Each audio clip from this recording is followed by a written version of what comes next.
Assalamualaikum warahmatullahi. Bismillahirrahmanirrahim. Alhamdulillahirabbil alamin. Nahmaduhu wa nasta'inuhu wa nastaghfiruh. Wa na'udzu billahi min shururi anfusina wa min sayyiati a'malina. Man yahdihillahu fala mudilla lahu wa man yudlilhu fala hadiya lahu. Asyhadu an la ilaha illallah wa asyhadu anna Muhammadan abduhu wa rasuluh.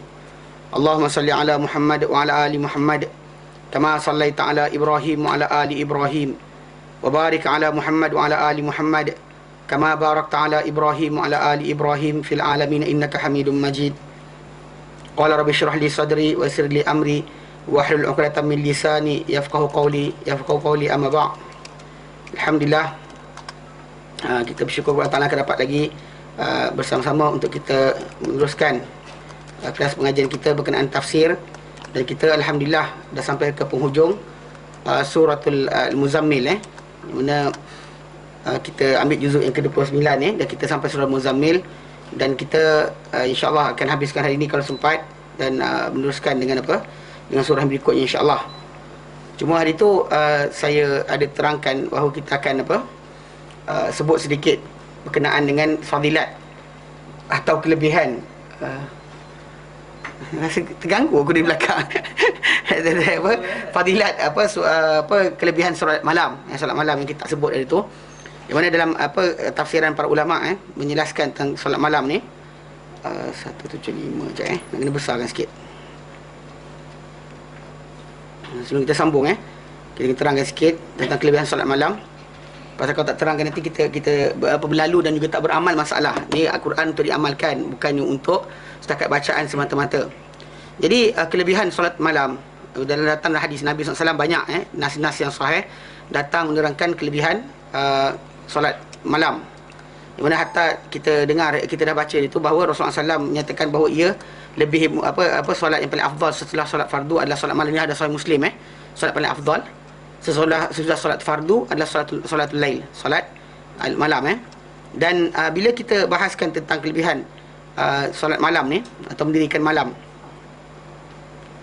para ulama bahaskan dia ada kelebihan yang disebut dalam Al-Quran sendiri, dan ada disebut dalam hadis Nabi SAW. Ada dalam Quran dan hadis Nabi pun ada. Antara dalam hadis Nabi SAW yang diriwayatkan oleh Imam Ahmad dan Tirmizi dan juga disahihkan oleh Albani, itu hadis Nabi SAW. Nabi kata, alaikum biqiyamil lail, alaikum biqiyamil lail, hendaklah kamu mendapatkan atau melaksanakan qiyamul lail. Alaikum, kita kongsi sekali depan ni hadis Nabi SAW, riwayat Imam At-Tirmizi dan juga Ahmad.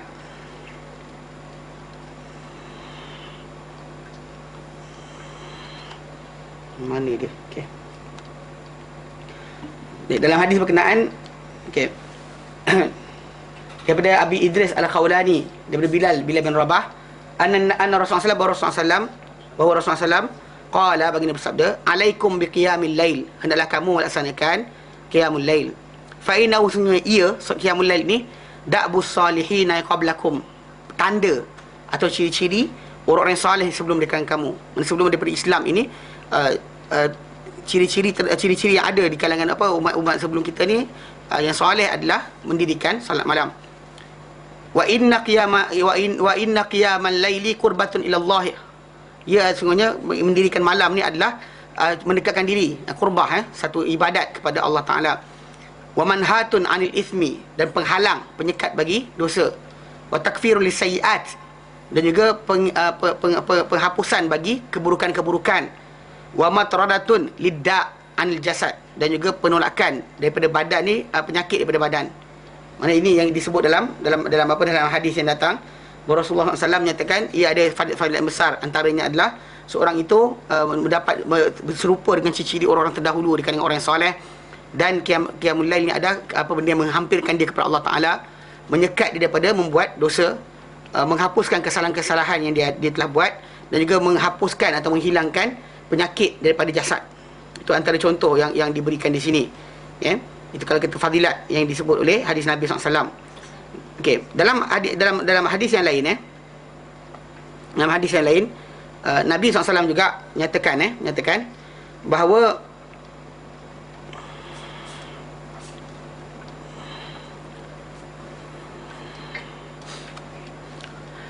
Nabi kata dalam hadis yang lain, Nabi kata ni'mar rajulu Abdullah. Okey. Nabi sebut pernah lafazkan kepada dalam daripada Abdullah bin Umar. Nabi kata kepada Abdullah bin Umar, sebaik-baik orang tu hamba Allah Taala itulah, Nabi kata. Lau kana yusalli min al-lail, kalau dia solat malam. Hadis Bukhari Muslim. Okey. Kerana dalam hadis ni dia kata Abdullah selepas dengar sabda Nabi ini, dia tak pernah tidur pada malam kecuali sedikit saja. Dia akan sentiasa bangun malam. Kerana Nabi kata dengan dia, sebaik-baik orang tu itulah orang dia. Kalaulah dia bangun malam. Kalau dia bangun malam. Okey. Dan dalam hadis Nabi yang lain, dalam hadis yang riwayat Tabarani dan juga Hakim, dan sahihkan hadis berkenaan oleh Albani, Nabi kata dalam hadis berkenaan, fil jannati ghurfatun, di dalam syurga nanti ada satu bilik, satu bilik, yura zahiruha min batiniha, akan dilihat dalaman bilik berkenaan daripada luarnya, wa batiniha min zahiriha, dan dalaman daripada luar dia. Maksudnya cantik sangat tempat berkenaan, cantik sangat bilik tersebut, sampai macam tu sekali rupa dia. Lalu para sahabat berkata kepada Rasulullah, dia kata, faqila liman ya Rasulullah, untuk siapakah bilik berkenaan ya Rasulullah? Qala, baginda bersabda, liman atabal kalam, untuk orang yang mengelokkan kata-kata. Elokkan kata-kata dia, nak bercakap jaga lidah, tak bercakap suka hati saja. Wa at'amat ta'am, dan beri makan makanan. Memberi makan makanan, mana maksudnya pada orang yang miskin. Wa bata qa'iman wan nasu niyam, dan dia bermalam dalam keadaan dia bermalam dalam keadaan apa? Dalam keadaan berdiri, itu solat. Wal nasu niyam, dalam keadaan orang ramai semua sedang tidur. Itu sifat yang disebut dalam hadis ni. Dan dalam hadis yang lain, Imam Baihaqi dan juga Al-Munziri, dalam Imam Hakim dan juga Al-Baihaqi, dan dihasankan hadis ni oleh Al-Munziri, Targhib dia kata apa? Dia kata atani Jibril, terdatang padaku Jibril, faqala, lalu dia kata, ya Muhammad, wahai Muhammad, aish ma syi'ta fa innaka mayyitun. Okey, hiduplah hiduplah semana yang kau inginkan, sungguhnya engkau akan mati. Wa ahbib man syi'ta fa innaka mufariquh, dan sayangnya siapa saja kau kehendaki, tapi engkau akan berpisah dengan orang berkenaan. Wa'mal ma syi'ta fa innaka mujzi bihi, dan amallah apa yang kau nak, dan sungguhnya engkau akan dibalas dengannya. Wa'lam dan ketahuilah anna syarafal mu'min, bahawa kemuliaan orang beriman adalah qiyamuhu al-lail, bangun dia pada waktu malam. Tak apa, biar dia. Okey. Tak apa, biar dia, okey. Dan ketahui, macam dalam hadis berkenaan Nabi kata, Jibril datang kata, wahai Muhammad, hiduplah selama ni kau nak, engkau akan mati. Sayanglah siapa yang kau nak, sesungguhnya engkau akan pisah dengan dia. Amallah apa yang kau nak, tapi engkau akan dibalas, dan engkau akan dibalas dengan apa yang kau kerjakan. Dan ketahuilah bahawa kemuliaan seorang beriman itu adalah pada apa? Mendirikan malam. Dan juga wa'izzuhu istighna'u 'anil nas, dan kemuliaan dia, ketinggian dia adalah pada apa? Pada tak perlunya dia kepada manusia yang lain. Kalau sentiasa dia bergantung pada orang lain, maka dia jadi rendah jugalah kedudukan. Tapi bila dia istighna' 'anil nas, maka tak perlukan. Dan dalam hadis yang lain dari Imam Abu Daud riwayatkan dan disahihkan oleh Albani, man qama bi asyri ayatin lam yuktab minal ghafilin, barang siapa yang solat malam dengan 10 ayat, bangun 10 ayat, tak banyak, 10 je, okey, lam yuktab minal ghafilin, maka dia tidak tertulis di kalangan orang-orang yang lalai. Tidak tertulis di kalangan orang yang lalai. Wa man qama bimi'ati ayatin, dan siapa yang bangun malam dengan 100 ayat, maka kutiba minal qanitin, dia tertulis di kalangan orang yang qanitin, orang yang apa? Dalam keadaan berharap dan juga menyerah pada Allah Taala, tunduk pada Allah Taala. Wa man qama bi alfi ayatin, dan siapa yang bangun dengan 100 ayat, kutiba minal muqantarin, dia tuliskan orang yang muqantarin, maknanya orang yang mendapat pahala berbondong-bondong. Kintor kintor minat pahala ni, maksudnya pahala yang banyak sangat. Barang siapa yang bangun 10 ayat tidak tulis di kalangan orang yang lalai. Barang siapa terbangun dengan 100 ayat tidak tulis tidak, dia akan ditulis di kalangan orang yang tunduk patuh pada Allah Taala. Okey. Dan juga barang siapa yang bangun dengan 1000 ayat, maka dia tertulis di kalangan orang yang mendapat pahala yang berganda-ganda. Pahala yang berganda-ganda. Dan Nabi SAW menyatakan dalam satu hadis yang lain, bila disebut pada Nabi SAW dari hadis Bukhari Muslim, dzikra inda Nabi SAW, disebut pada Nabi SAW berkenaan dengan seorang lelaki yang nama lailatan, tidur pada malam, hatta asbaha, sehingga bangun subuh. Maknanya sampai subuh baru dia jaga. Maka Nabi kata, Dzaka rajulun bala syaitan fi udhunaihi. Itulah seorang lelaki yang syaitan kencing kat telinga dia. Tidur malam, tak jaga langsung. Yang untuk bangun malam, maksud dia orang tu lah orang yang dikencingkan syaitan pada dua telinga dia. Muttafaqun alaih, Bukhari Muslim. Okey? Dan dalam hadis Muslim yang kita kata tadi, afdhalus salati ba'dal fardhati salatul lail. Dan apa seafdal salat setelah fardu adalah solat malam. Itu yang datang dari hadis Nabi SAW. Dan kalau kita lihat dalam Al-Quran pula, sebenarnya Allah Taala nyatakan dalam ayat dalam Al-Quran Karim, dalam surah Az-Zariyat ayat 17-18. Az-Zariyat ayat 17 dan 18. Az-Zariyat 17 dan 18. Kita sampai lagi surah tersebut. Jadi kalau sampai nanti insya-Allah kita akan tunjukkan Allah Taala nyatakan berkenaan sifat orang-orang yang masuk syurga ataupun ahli syurga nanti. Allah Taala kata apa? Kanu qalilan minal laili ma yahja'un. Kanu qalilan minal laili. Dahulunya mereka ini, orang-orang ni, qalilan minal lail, sikit saja malam ni yang mereka apa? Yahja'un, mereka tidur. Sikit saja mereka tidur. Mana sering malam berkenaan mereka bangun belajar macam Imam Malik rahimahullah dahulu, Imam Syafi'i, bahkan ulama-ulama hadis. Dia akan kerja malam tu belajar dan sebagainya, mutalaah.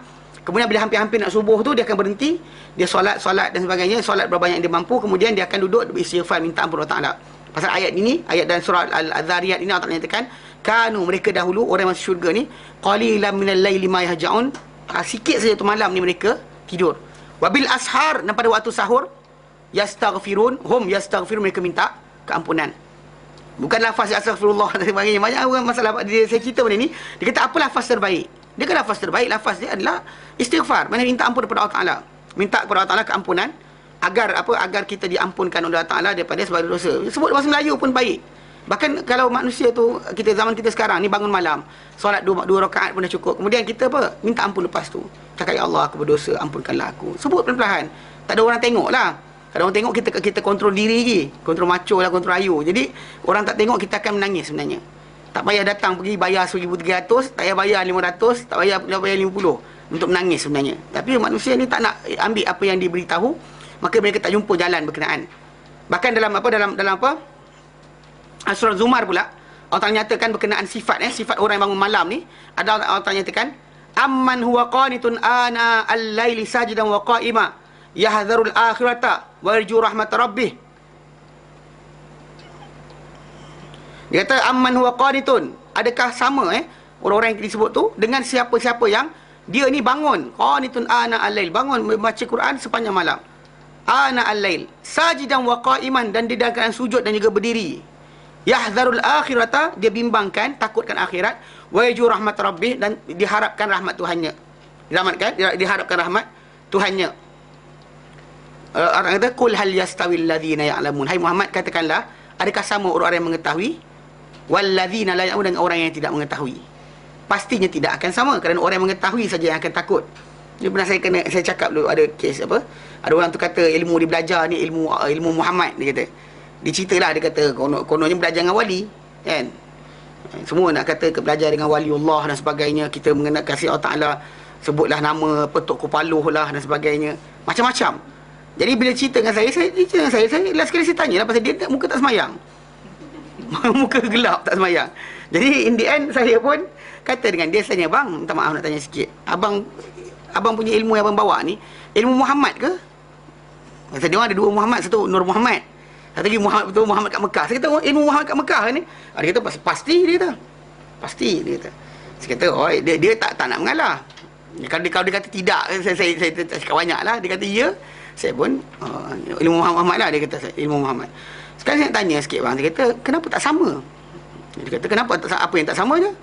Dia kata, Nabi kata dalam hadis yang sahih, Bukhari Muslim, dia kata apa?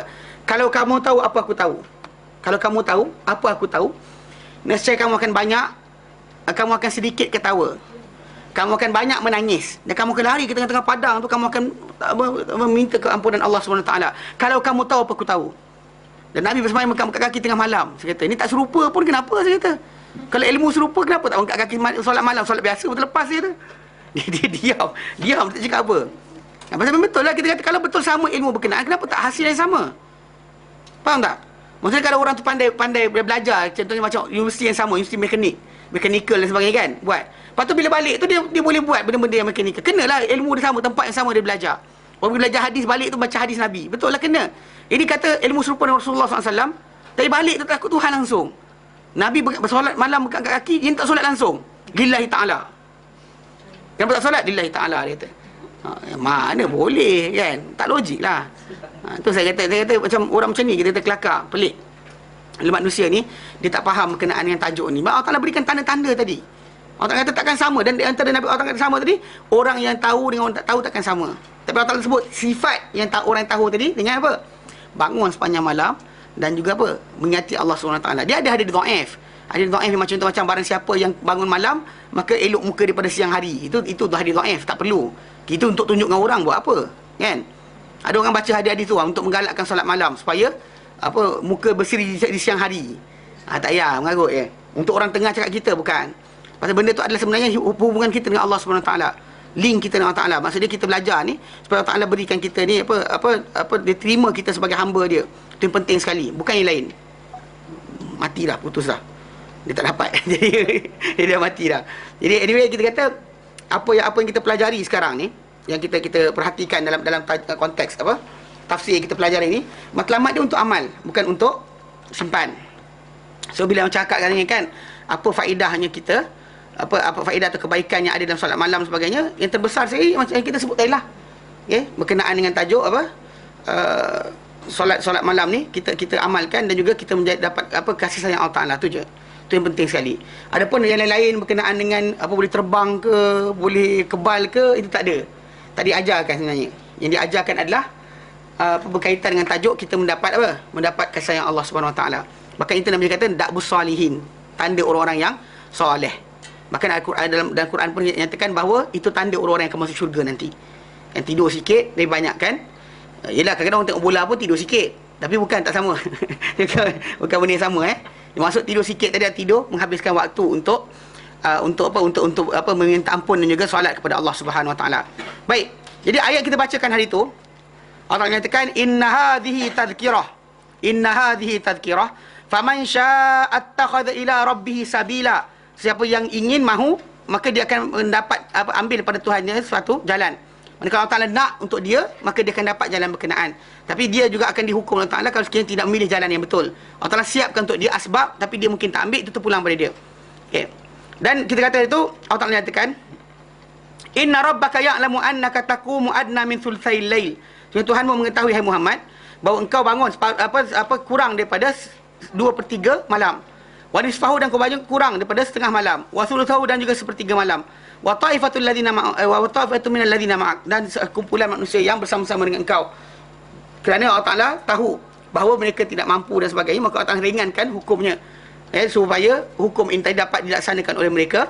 Maka Allah Ta'ala berikan solat ini supaya mereka ni dapat laksanakan juga. Allah Ta'ala kurangkan hukumnya. Dan kita baca hari itu di hujung perbincangan kita bahawa ayat yang Allah Ta'ala kata faqra'u ma tayassara minal Quran, bacalah apa mudah Al-Quran. Ulama-ulama Hanafi menggunakan hujah ini untuk menyatakan bahawa Fatihah tidak wajib. Tapi hujah berkenaan tertolak dengan hadis-hadis yang sahih yang datang, yang Nabi kata tidak ada solat bagi siapa yang tak baca dengan Ummul Kitab atau Fatihatul Kitab. Memang kita kata pengertian itu mungkin di awal Islam, tapi di akhirnya tak boleh kita baca hanya mana-mana kita suka. Fatihah itu wajib. Jadi kita dah bincangkan hari itu. Baik, hari ini kita sambung. Allah nyatakan dalam ayat berkenaan, a'udzu billahi minasyaitonir rajim. Alima an sayakunu minkum marda wa akharuna yadribuna fil ardi yabtaghuna min fadlillah wa akharuna yuqatiluna fi sabilillah. Allah Ta'ala telah mengetahui bahawa akan ada di kalangan kamu orang-orang yang sakit, dan yang lain pula akan yadribuna fil ardi, bermusafir di muka bumi ini. Yabtaghuna min fadlillah, mencari atau mendapatkan kelebihan Allah Ta'ala, limpah kurnia Allah Ta'ala. Wa akharun, dan sebahagian lagi akan yuqatiluna fi sabilillah, akan berperang di jalan Allah Ta'ala. Maksud dia, alima an sayakunu min hadhil ummati, bahawa Allah Ta'ala tahu bahawa akan ada di kalangan umat ini zau a'zar, orang-orang yang memiliki keuzuran, fi tarqi qiyamil lail, dalam meninggalkan qiyamul lail. Allah Ta'ala tahu akan ada orang yang dapat alasan untuk tidak melakukan, alasan syar'i lah, bukan alasan malas. Alasan yang syar'i, sakit, kena musafir jauh dan sebagainya, ataupun kena pergi berjihad, ya. Mana maksud dia? Min marda, di kalangan orang yang sakit, la yastati'una dzalika, yang tidak mampu untuk melakukan perkara berkenaan. Wa musafirina fil ardi, di kalangan orang musafir, fil ardi, di muka bumi ini, ya bertaruna min fadlillah, yang mencari kurniaan Allah Taala, kelebihan rezeki Allah Taala, limpahan kurnia Allah Taala, fil makasibi wal matajiri, dalam makasib dan mendapatkan harta dan juga berniaga. Wa akharin, dan ada sebahagian yang lain masyghulin, akan sibuk bima huwa aham fi haqqihim, dengan apa yang lebih penting pada hak mereka. Itu apa? Minal ghazwi, yang berupa peperangan, berperang di fi sabilillah. Yang itu sebab jihad ini adalah paling amal fil afdal. Tapi namun begitu yang kita terangkan bukan ikut akal kita, ikut apa garis panduan syarak. Wa hadhil ayah, bahkan surah ini sebenarnya, ayat ini, bahkan surah ini, bal surah kullaha, bahkan surah ini keseluruhannya, hadhil ayah, ayat ini, wa hadhihi bal suratu kulluha, bahkan surah ini seluruhnya makkiyah. Surah ini makkiyah. Dan ketika turun ayat ini, para sahabat tak ada lagi perintah jihad. Walam yakunil qitalu syuri'a ba'du, dan belum lagi, tidak adalah peperangan disyariatkan lagi kepada mereka. Fahiyah, maka ayat ini sebenarnya min akbari dalailin nubuwah, di antara dalil terbesar, bukti terbesar kenabian Muhammad sallallahu alaihi wasallam. Kerana apa? Li'annahu min babil ikhbar bil mughibat, kerana dia termasuk daripada pemberitahuan mengenai perkara-perkara gaib al-mustaqbalah, yang akan datang. Yang para sahabat ketika tu tak ada pun, kena tindas je, mana dia pergi perang. Bahkan mereka semua sorok Islam mereka. Jadi ketika waktu berkenaan, Allah Ta'ala kata, oleh kerana Allah Ta'ala tahu kamu tak mampu dan sebagainya, maka bacalah pemudah daripada Al-Quran. Allah Ta'ala tahu ada dengan kamu akan sakit. Itu confirm lah, tak ada masalah, kita faham memang manusia akan sakit. Kemudian ada orang ke musafir, pergi menyaga dan sebagainya, itu pun sabun juga, tak ada masalah. Memang ada para sahabat dahulu berniaga dan sebagainya. Tapi ada sebagian lagi akan apa? Berjuang atau berperang di jalan Allah Ta'ala. Itu benda tak berlaku lagi. Tapi dinyatakan oleh dalam Quran Karim dan surah ini akan berlaku perkara berkenaan. Maka Allah Ta'ala sebutkan kat sini, menunjukkan ia adalah di antara apa? Di antara bukti kenabian Muhammad SAW. Dan walihada, dan kerana ini Allah Ta'ala kata, Allah Ta'ala berfirman, faqra'u ma tayassara minhu, bacalah oleh kamu. Mana solatlah kamu dengan baca apa yang mudah daripadanya, daripada Al-Quran itu. Ai qumu bima tayassara lakum minhu, mana bangunlah malam dengan apa yang, bangunlah, mendirikanlah malam tu dengan apa yang mudah ke atas kamu daripada Al-Quran berkenaan. Mana apa yang mudah kamu nak baca, kul huwallah pun bangunlah. Ini jangan tak bangun langsung. Kadang-kadang kita celik-celik pandang-pandang, jam tak ngantuk, bangunlah solat. Duk diam, malaslah, la ilaha illallah wa la syarikalah. Banyak benda lain boleh buat, semayanglah. Kan? Ini tak nak pandang-pandang. Nantilah. Besoklah. Itu masalah tipu daya syaitan kepada kita. Dan Allah nyatakan, wa aqimus salata wa atuz zakah. Dirikanlah salat. Wa atuz zakah, dan tunaikanlah zakat. Ai aqimu salatakum alwajibata alaikum. Dirikanlah salat kamu yang diwajibkan ke atas kamu. Wa atuz zakah, dan tunaikanlah zakat. Al-mafruḍah, yang difardukan juga apa? Ke atas kamu. Dirikan solat, tunaikan zakat. Ini dia kata, wa hadha dulu liman qala inna fardhu zakat nazala di Makkah. Inilah di antara ayat yang menyatakan bahawa fardu zakat tadi turun di Mekah lagi. Walaupun sebenarnya kita kata banyak pelaksanaan zakat tadi sebenarnya dia berlaku di Madinah. Dan bahkan masalah solat itu sendiri pun kita kata solat yang fardu tadi pun masih lagi belum turun perintahnya. Sebenarnya pasal ketika waktu ini awal disuruh untuk mereka ini qiyamul lail setahun. Mereka qiyamul lail, bangun malam saja tanpa henti-henti sampai bengkak-bengkak kaki. Tapi lepas tu diringankan Allah Taala, tak perlu bangun sepanjang malam. Bahkan menjadi sunat saja untuk mereka, tidak wajib. Tidak wajib. Okey. Dan ini adalah dalil hadis ini adalah dalil, ayat ini adalah dalil bagi siapa yang berkata kefarduan zakat turun di Mekah. Okey. Lakin akan tapi maqadirun nasbi, kadar-kadar nisab, berapakah kadar yang sepatutnya, wal makhraji, dan juga tempat keluar zakat di mana, harta apa kena keluar zakat, lam tubayyanu illa bil Madinah, tidak diterangkan kecuali di Madinah. Tu ada, benda tu perintah turun tapi dilaksanakan di tempat yang lain. Perintah tu datang tapi bila sampai waktunya baru datang perincian. Mana selagi tak datang, benda sebut para sahabat pun diamlah. Tak ada tanya macam Rasulullah, kan sebut zakat dari tu. Kalau kita cerita orang nak tanya juga. Para sahabat dia tak macam kita. Mereka bila Nabi beritahu itu, selagi tak datang arahan, mereka diam.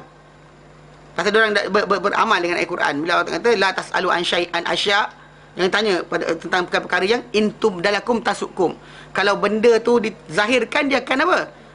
Menyusahkan kamu. Jadi jangan tanya dulu. Biar bila datang benda tu pun dilaksanakan.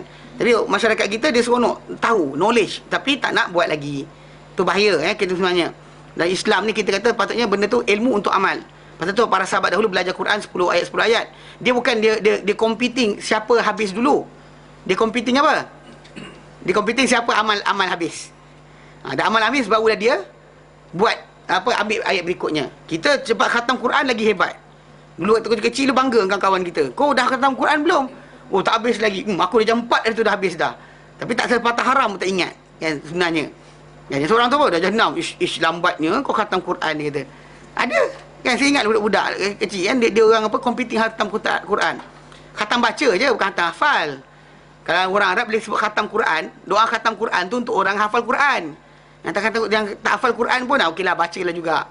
Yang doa khatam Quran ujung-ujung tu sebenarnya untuk orang hafal Quran.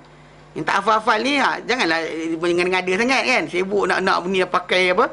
Naik atas tandu lah, naik atas apa? Macam-macam lah. Pakai ni perut kuning sebagainya.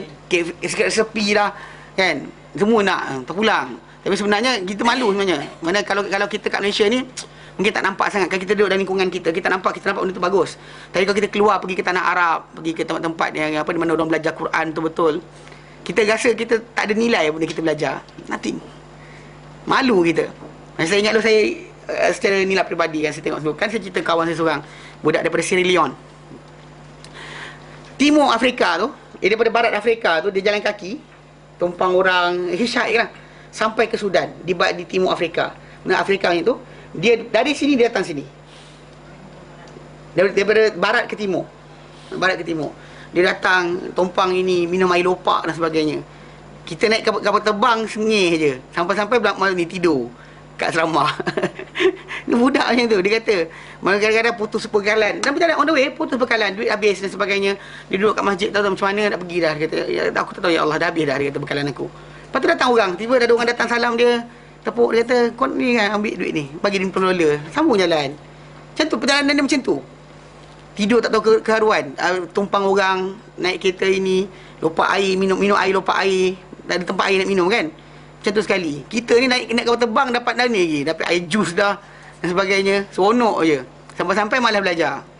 Contohnya lah kan. Dia kata segi asasnya memang kita kata effort yang dia buat. Lepas tu dia ada pinjam duit dengan kawan saya kan, dia cerita pinjam duit apa $500 ke apa dah. Nak pergi haji. Pergi. Lepas tu bila dah kawan tu pindah daripada Sudan pergi ke Yaman. Lepas tu dia duduk kat Sudan juga. Habiskan belajar kat situ. Dia boleh pulang balik duit tu melalui kawan yang pergi haji. Dia pergi haji sekali ke berapa tu kan tak dapat ni, dia kirim pada orang pergi haji tu, kirim duit tu datang balik pada kawan tu. Bila kawan tu datang ni, ada kawan kau bagi duit, dia kata. Dan budak tu sampai Yaman, duit tu sampai juga pada dia. Budak macam tu. Kita kata kalau dia nak diamkan pun diam. Kawan tu cakap dah, kalau kau bagi tak bagi sudah. Tapi dia dah sampai balik harta tadi. Macam tu. Mana kita kata tak layak lah kita sekarang ni macam belajar dengan aircon dan sebagainya kan. Action lah masalah. Malu kita. Jadi kita kata memang kita kata kadang-kadang apa amal Islam yang kita kata benda ni simple je, mudah. Man tak boleh buat ni, buat sikit dan sebagainya. Ambil sikit-sikit. Itu kita kata dalam Islam ni jangan tinggalkan langsung. Bila bangun. Walau 2 ayat, bolos sikit. Jangan kita malas. Baik. Dan dia kata wallahu alam, Ibnu Katsir kata itulah Allah Taala lebih mengetahui. Wa qala Ibnu Abbas, berkata Ibnu Abbas, wa Ikrimah wa Qatadah wa ghairu wahid min salaf, dan daripada seorang salaf inna hadhil ayah, sebenarnya ayat ini nasakhatil ladzi kana Allahu qad aujabahu al muslimin awalan min qiyamil lail. Sesungguhnya ayat ini bukan seorang, ramai di kalangan salaf ni, golongan salaf menyatakan ayat yang turun ni, yang nombor 19 ni, menasahkan apa yang dahulunya Allah telah wajibkan ia ke atas orang-orang Islam pada mula-mula dahulu. Itu daripada apa? Berkenaan dengan qiyamul lail yang wajib, yang mereka bangun. Mansuh lah. Ni nasah mansuh dan satu surah yang sama. Dimansuhkan hukum yang wajib kepada sunat saja. Dan bahkan daripada wajib jadi sepanjang malam atau lebih separuh malam jadi kepada apa? Walau 2 ayat pun dah cukup. Berbanyak yang boleh. Berbanyak yang boleh. 2 rakaat je, tak ada hal. Kalau malas sangat 1 rakaat, tak tahu lah. Tu malas gila tu nama dia. Mana boleh sikit, sikit, tak ada masalah. Tak semestinya. Kalau dia kata orang tak boleh bagi tidur, tidur sebelum tidur tu buat dulu. Lepas isyak tu dah boleh, dah sampai dah waktu qiyamul lail bermula daripada waktu untuk solat malam ni bermula daripada lepas isyak. Maka itu dah start masa yang boleh. Tapi time tu nak tengok cerita ramah Ya, bukan orang sini la Allah. Kan orang sini kan ada datang kelas. Ini kita buat kerja lah ni. Ya, tahu kan. Ni orang sini tak ada hal. Orang tempat lain. Cerita ramah lah, cerita Korea dan sebagainya. Walau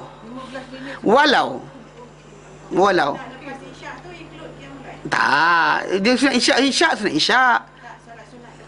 Itu sunat isyak lepas isyak lah. Itu dia, itu berganding isyak, rawatib isyak. Lepas lah. Kan biasanya lepas isyak tu baru nak makan dulu. Lepas makan sebelum tidur buatlah dulu. Kan elok untuk badan kita dan sebagainya. Tapi entah malas macam mana. Kan sanggup lagi duduk depan televisyen kan. Seronok. Macam benda ada. Mana-mana tak kisah. Janji boleh bangun tu je. Dan kalau ikut rujuk pada hadis Nabi SAW yang apa Nabi sebut, barang siapa bangun dengan 10 ayat, 100 ayat, 1000 ayat tu, anytime. Mana masa kosong ada pada waktu malam berkenaan. So, waktu itulah waktu kita nak tidur sangat. Tapi kan lebih baik kalau dah time tidur dah. Mana orang lain tengah tidur senyap, kita bangun seorang-seorang. Itu bagus, itu yang terbaik. Kalau dia kata boleh kejut laki, boleh bini kejut laki lagi baguslah. Kan, tapi kalau dia kata tu dua-dua sekali tak ada dandan sesama kan. Kita apalah. Pergi semayang tempat lain. Kalau rumah besar, seorang semayang bawah, seorang semayang atas. Macam tu. Buat. Jangan tak buat langsung. Dan ini solat malam. Yang kita kata yang kita belajar dalam ayat ni untuk amal. Bukan untuk compete dengan orang. Tahu? Untuk amal, bukan untuk compete. Kita amalkan. Laksanakan. Ni walau 2 ayat. Walau 10 ayat. Walau sikit pun sekali. 2 rakaat dah memadai. Tapi kalau boleh banyak lagi, Alhamdulillah lagi bagus. Sampai lenguh kaki. Lenguh kaki berhenti. Tak ada hal. Tak ada pula lenguh kaki. Kena buat juga. Tak boleh bersemayam diri, semayang duduk pun tak ada hal. Boleh. Separuh je kedudukan. Kalau dia kata orang tak boleh bersemayam diri, semayang duduk je tak ada masalah. Sunat. Semayang sunat boleh semayang duduk. Semayang duduk tak ada masalah. Kan? Walaupun qiyamul lail kan, so qiyam kan. Tapi dia nak duduk juga. Tak ada hal. Tapi separuh lah kedudukan. Pahala dia seperti daripada solat malam berdiri. Itu je. Dan kalau dia bukan kerana sakit dan sebagainya, boleh dia duduk. Tak ada masalah. Yang pentingnya dia bangun. Menghidupkan malam berkenaan ibadat. Nak baca buku ke dan sebagainya boleh. Tapi ketika waktu-waktu sebelum daripada subuh tu, yang terbaiknya adalah dia beristighfar. Wabil asharihum yastaghfirun. Manakala 15 minit ke nak subuh dan sebagainya kan. Waktu sahur tu, itu adalah waktu di mana patut minta ampun banyak-banyak. Pasal itu yang disebut dalam surah Az-Zariyat ayat 17-18 tadi. Mana maksud dia, pada waktu sahur tadi mereka minta keampunan. Minta ampun kepada Allah, itu waktu terbaik. Jelas? Okey. Dan dia kata apa? Dia kata waqtalafu fi muddatil lati bainahuma ala aqwalin kama taqaddama. Dan mereka bercanggahan mengenai tempoh di antara kedua-dua ayat ni. Ayat pertama dengan ayat terakhir ni, di manakah jarak dia? Ada kata setahun, ada kata 6 bulan. Macam kita bincangkan hari tu. Maksud dia mereka bercanggahan. Tapi tajuknya mereka masih lagi memang menyatakan ini yang turun mula-mula, ini turun kemudian, ini mewajibkan, ini mengurangkan kewajipan kepada sunat saja. Okey. Daripada banyak sepanjang malam, kurang pada beberapa ayat saja. Apa yang mudah? As you can. Macam itu sekali. Apa yang kau boleh? Itu je Allah Ta'ala minta. Kalau itu pun tak boleh juga, nak cakap apa? Terpulanglah. Kan? Pasal siang dah buat benda, dah sibuk dengan dunia. Ni dunia, itu dunia, ini dunia, semua dunia. Malam tu tak ada sikit untuk Allah Ta'ala. Masalah lah. Ni kan bebel nama dia. Ni bagi tahu. Bebel kan, orang kata ustaz suka bebel lah. Marah orang, tak marah. Yang terpulang pada masing-masing. Yang pentingnya buat. Ya. Ayat 20 tu yang cepat ada ayat yang cancel arahan yang Dia start daripada Allah kata faqra'u ma tayassara minhu atau faqra'u ma tayassara minal Quran tu. Yang mula-mula start dengan Allah kata alima an apa wallahi qadir laila wa nahar. Sebelum daripada ayat qadir laila wa nahar tu. Beliau kata Allah kata apa? Inna hadhihi tadhkirah. Tak tu.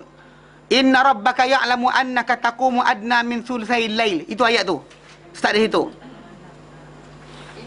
Inna rabbaka ya'lamu annaka taqumu adna min thulthayil lail wa nisfahu wa thuluthahu wa ta'ifatun minal ladina ma'ak.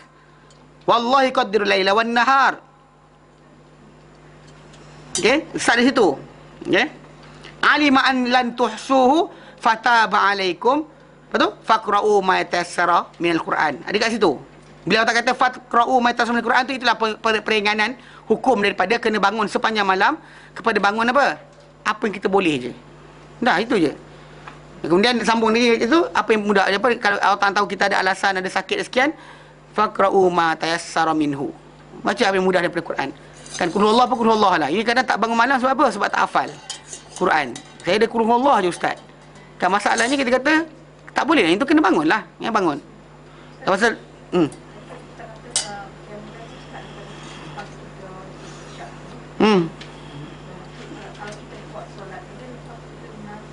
tidur. Padahal tak ada. Itu masalah dia pasal tak. Itu masalah dia. Niat kita untuk satu perkara lebih baik daripada amal kita. Itu masalah. Sekarang kena perhatikan. Kita dah terangkan hal itu berkali-kali. Kadang-kadang kita overthinking berkenaan nak kejar benda tu, kita buat langsung pun dah. Tak buat lagi pun kita dah overthinking macam kalau. Bukan cakap kakak maksudnya kalau. Sedangkan kita terangkan hal itu. Bila Nabi kata dengan para sahabat, Nabi kata apa? Sungguhnya di Madinah, bila Nabi kan pergi perang Mu'tah, perang Tabuk Tabuk Mu'tah. Tabuk. Mu'tah bukan. Okey, perang Tabuk. Mu'tah zaman Umar. Dan perang Tabuk, Nabi kata apa? Dan perjalanan Nabi kata apa? Di Madinah, Nabi kata, ada satu kaum, ada satu kumpulan manusia yang kamu tak naik bukit. Kamu semua ni tak naik bukit, turun bukit, masuk lembah, keluar lembah, melainkan dia orang bersama kamu dari segi pahala. Menyekat mereka untuk datang bersama-sama dengan kita ni adalah kemiskinan. Mana dapat pahala? Dia tak duduk kat sana pun, tapi dia kata apa? Sincerity of dia punya kehendak dia tadi menyebabkan tak dapat bangun pun dia tak dapat bangun. Ataupun contoh macam orang yang nak bangun malam kan, tak boleh bangun malam, tapi dia dah niat nak bangun malam. Dia tulis untuk dia pahala berkenaan. Terus pening kepala masalah dapat ke tidak sepertiga akhir. That's the problem dia. Bangun dulu. Kadang-kadang kita tak bangun lagi, kita dah macam nak kejar yang tu, lepas tu tak buat langsung. Tak boleh lah. Masa sekarang ni kita sepatutnya apa saja, dapat ke tidak, as long as waktu berkenaan, ada waktu afdal, kurang afdal ke dan sebagainya, tak kisah. Sebab para sahabat sendiri menerima saran Rasulullah SAW. Siapa tak boleh bangun malam, bangun sebelum tidur tu dia solat dulu. Mana benda tadi boleh ni kita buat. Paling kurang witir. Paling kurang solat witir. Jangan tinggalkan. Solat witir tu buat. Sebelum tidur tu solat buat 3 rakaat kalau boleh. Kalau tak boleh kan,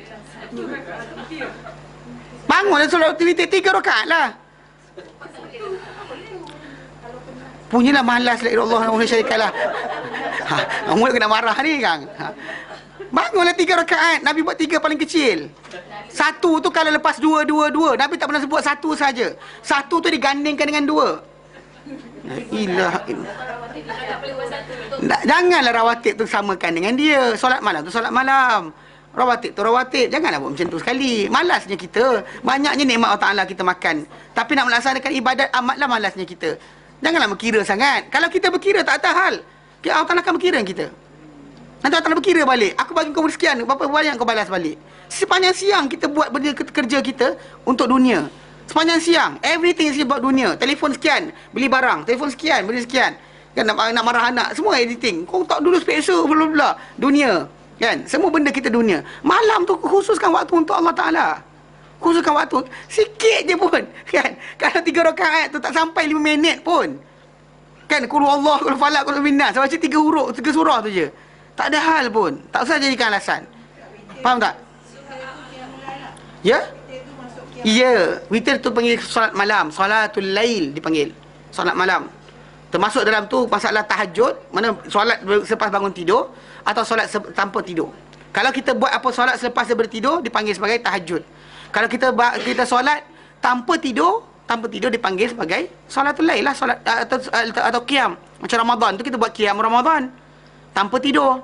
Pasal Nabi buat daripada awal lepas Isyak. Solat malam tu, solat yang qiyam Ramadan tu. So kita buat macam tu jugalah. Tu pasal ada tunjuk ajar Nabi.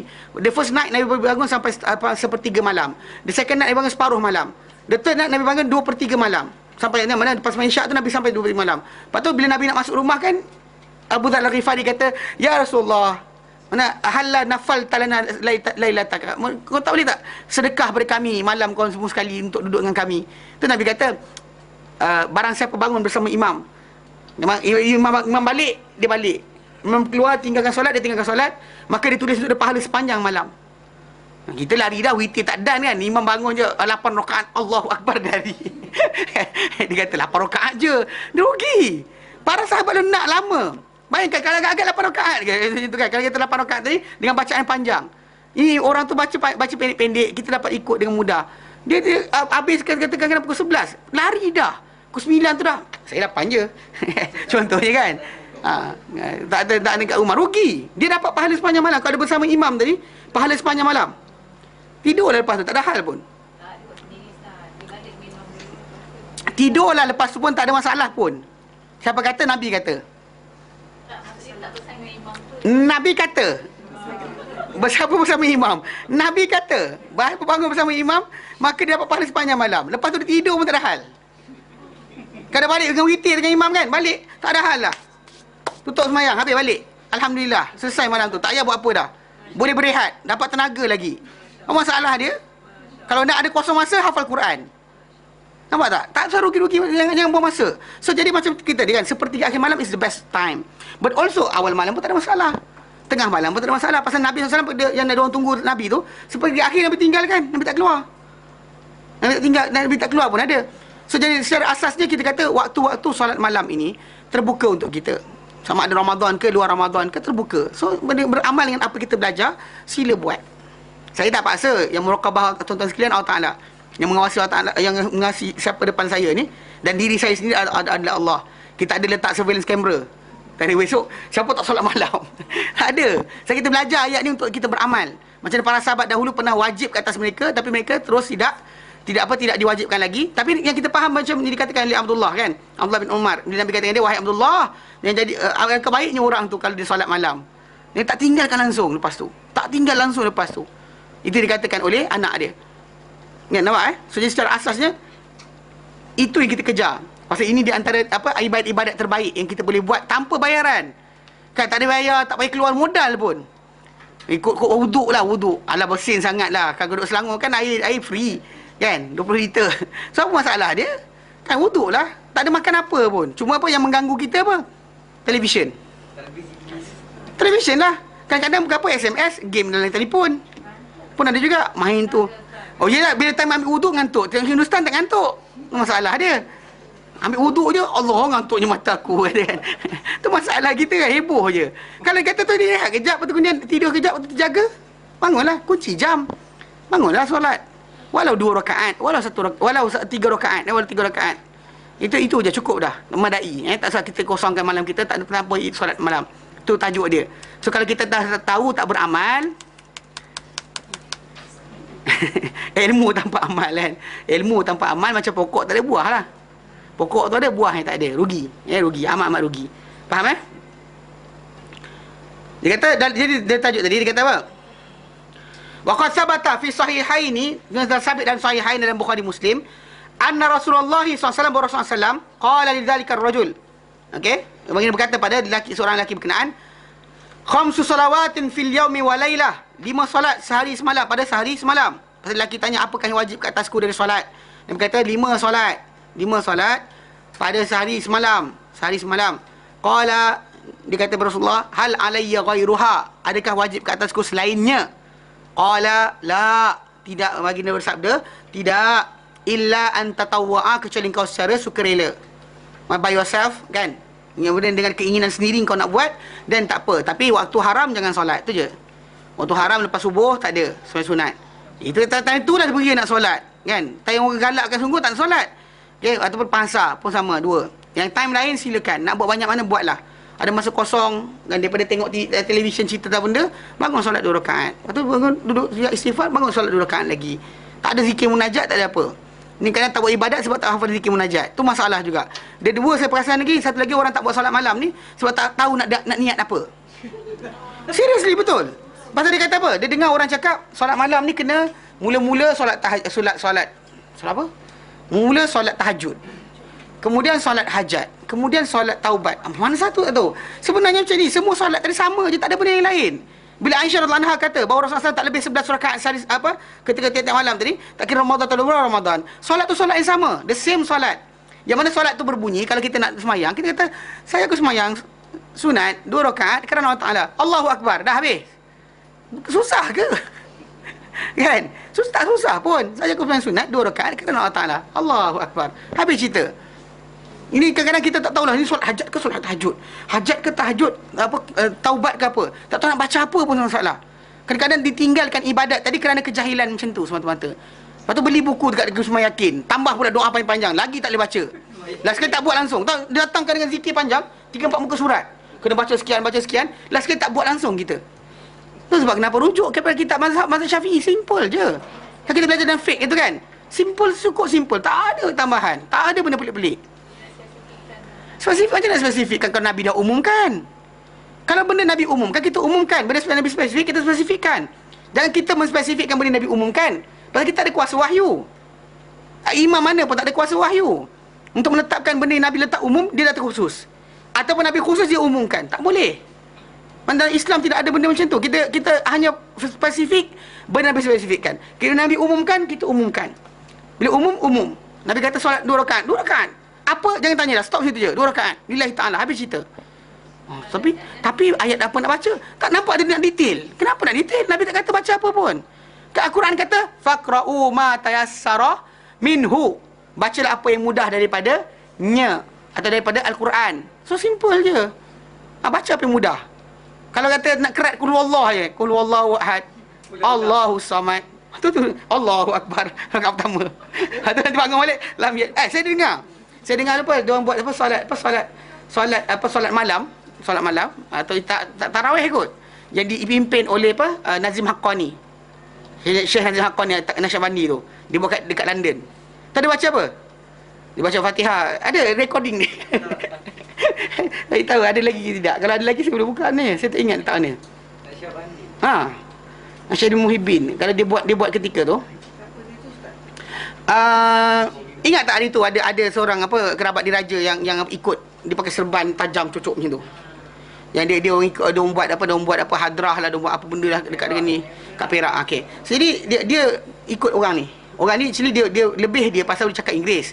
Tu dah masalah. Kalau dia sesat ni masalah lah. Dia orang suruh belajar bahasa Arab, tak nak belajar bahasa Arab, dia letih belajar bahasa Arab. Datang orang cakap Inggeris sikit, well je, terus dia ikut orang tu. Masalah lah. Kita kata tafsiran Al-Quran Karim bukan macam tu cara dia. Saya tengok duk mana. Nanti lain kali saya tunjukkan. Masalah juga. Tak penting pun sebenarnya. Tapi kisah dia baca lah. Alhamdulillah Rabbil Alamin. Dia baca Fatihah. Lepas tu apa?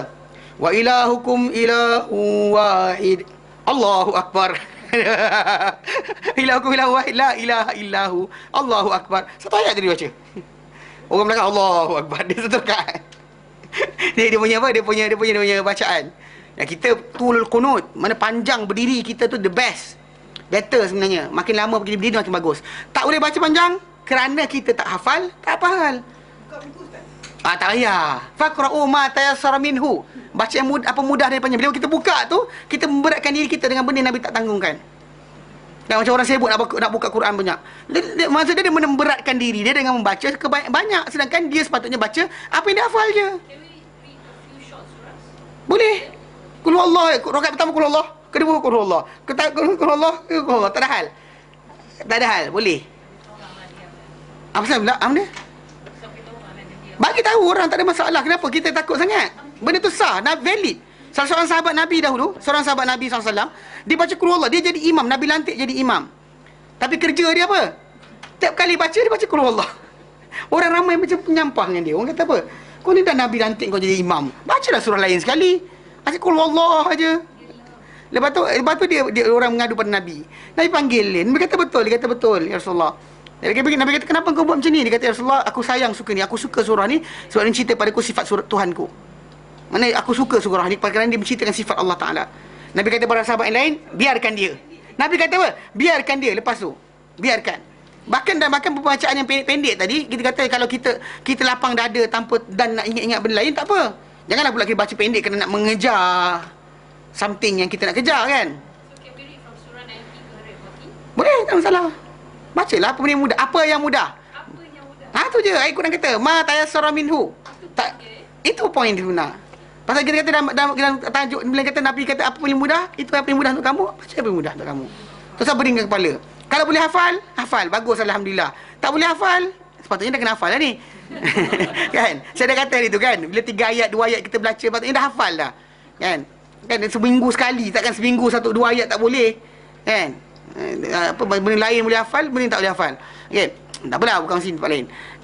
Jadi kita kata benda ni sepatutnya jadi amalan. Kita kata benda tu simple. Disuruh Islam simple. Tapi kita saja kadang-kadang beratkan diri, ya.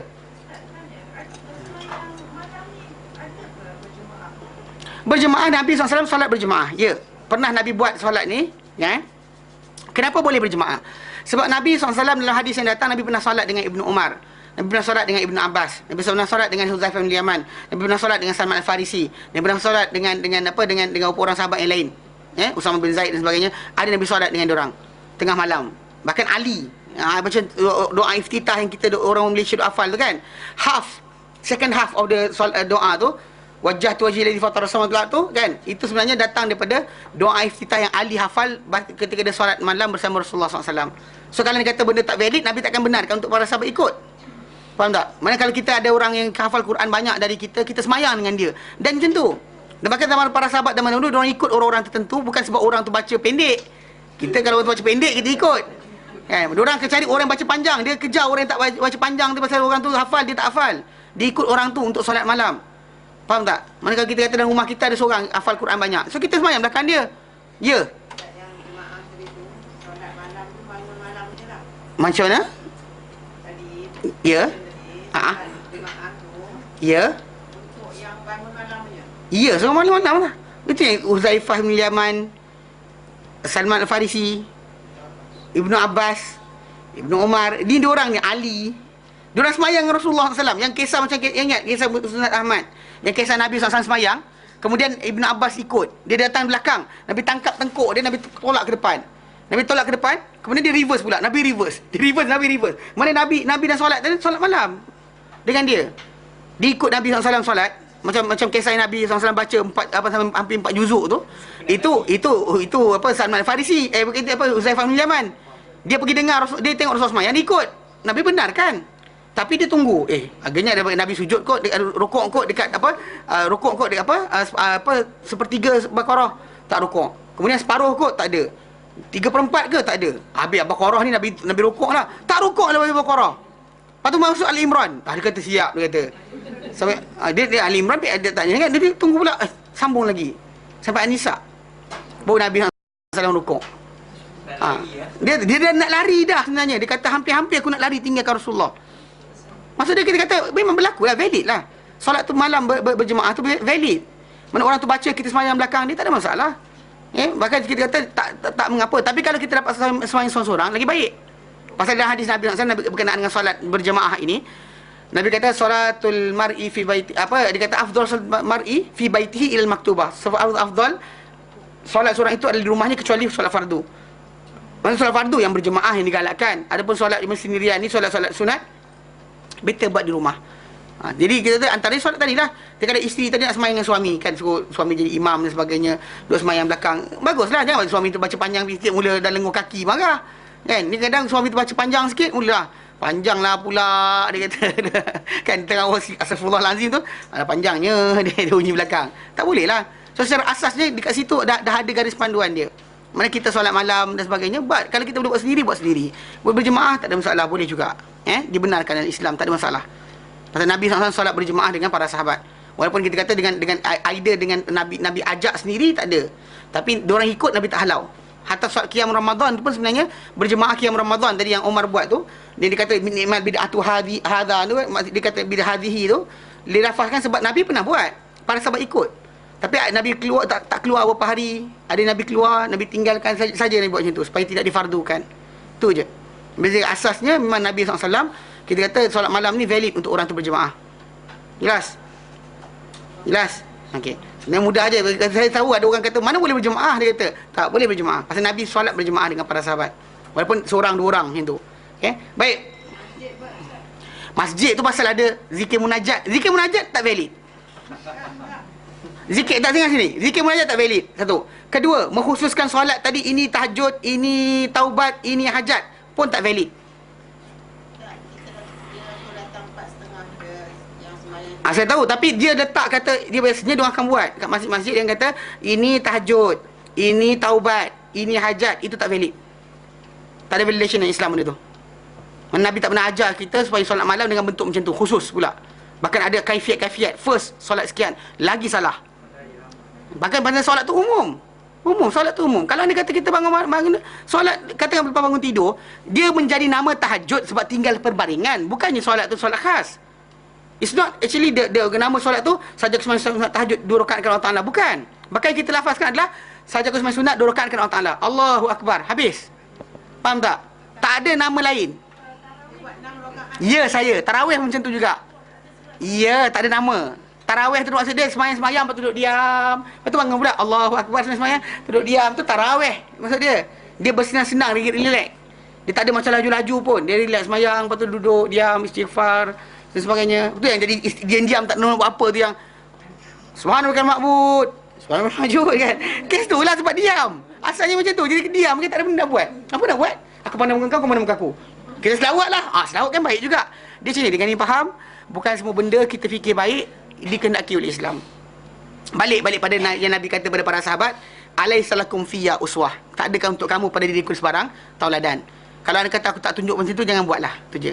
Macam ada orang tu kata dengan saya, dia kata bila kan untuk iqamah tak warid daripada Nabi SAW sebarang doa ketika iqamah. Ketika azan ada, ketika iqamah tak ada. Tapi ada para ulama kata doa untuk azan tu lah doa untuk iqamah. Bukannya apa solat tabarata benda macam mana? Aqamaha Allah wa adamaha. Itu tak ada warid daripada Nabi SAW. Lepas tu dia kata apa? Tapi dah tak ada yang warid. Kalau saya ustaz cuba baca selawat, kan bagus juga. Saya kata Nabi Ibnu Abbas pernah tegur seorang lelaki. Lelaki ni dia dapat buat apa tadi? Dia kata alhamdulillah wassalatu wassalamu ala rasulillah. Sebut yang tu. Dia kata orang tu kata alhamdulillah ala kulli hal. Wahai anakku, dia kata. Mungkin Abbas kita dah tua lah. Dia kata wahai anakku, alhamdulillah di atas semua tempat. Anything kau selesai masalah, alhamdulillah. Engkau dapat sekian, alhamdulillah. Engkau dapat kelam, alhamdulillah. Anything ala kulli hal. Tapi bukan macam kau cakap ni. Alhamdulillah wassalatu wassalamu tu bukan macam tu. Bukan macam tu. Mana-mana kita kata bagus kan. Alhamdulillah wassalatu wassalamu rasulillah. Kita tiap hari macam tu buat kerja. Pegang bismillah. Alhamdulillah wassalatu wassalamu rasulillah. Pegang ni bismillah wassalatu. Janganlah. Dia ada tempat dia. Pasal kalau untuk benda lain Nabi kan bismillah. Begitu bismillah. Selesai kerja alhamdulillah, habis cerita. Ini yang persoalkan tambahan. Kita tu cuma macam bimbang apa tahu, macam Imam Malik kata, bimbang nanti kita rasa kita sampai pada satu benda yang Nabi terlupa nak bagi tahu. Kita rasa.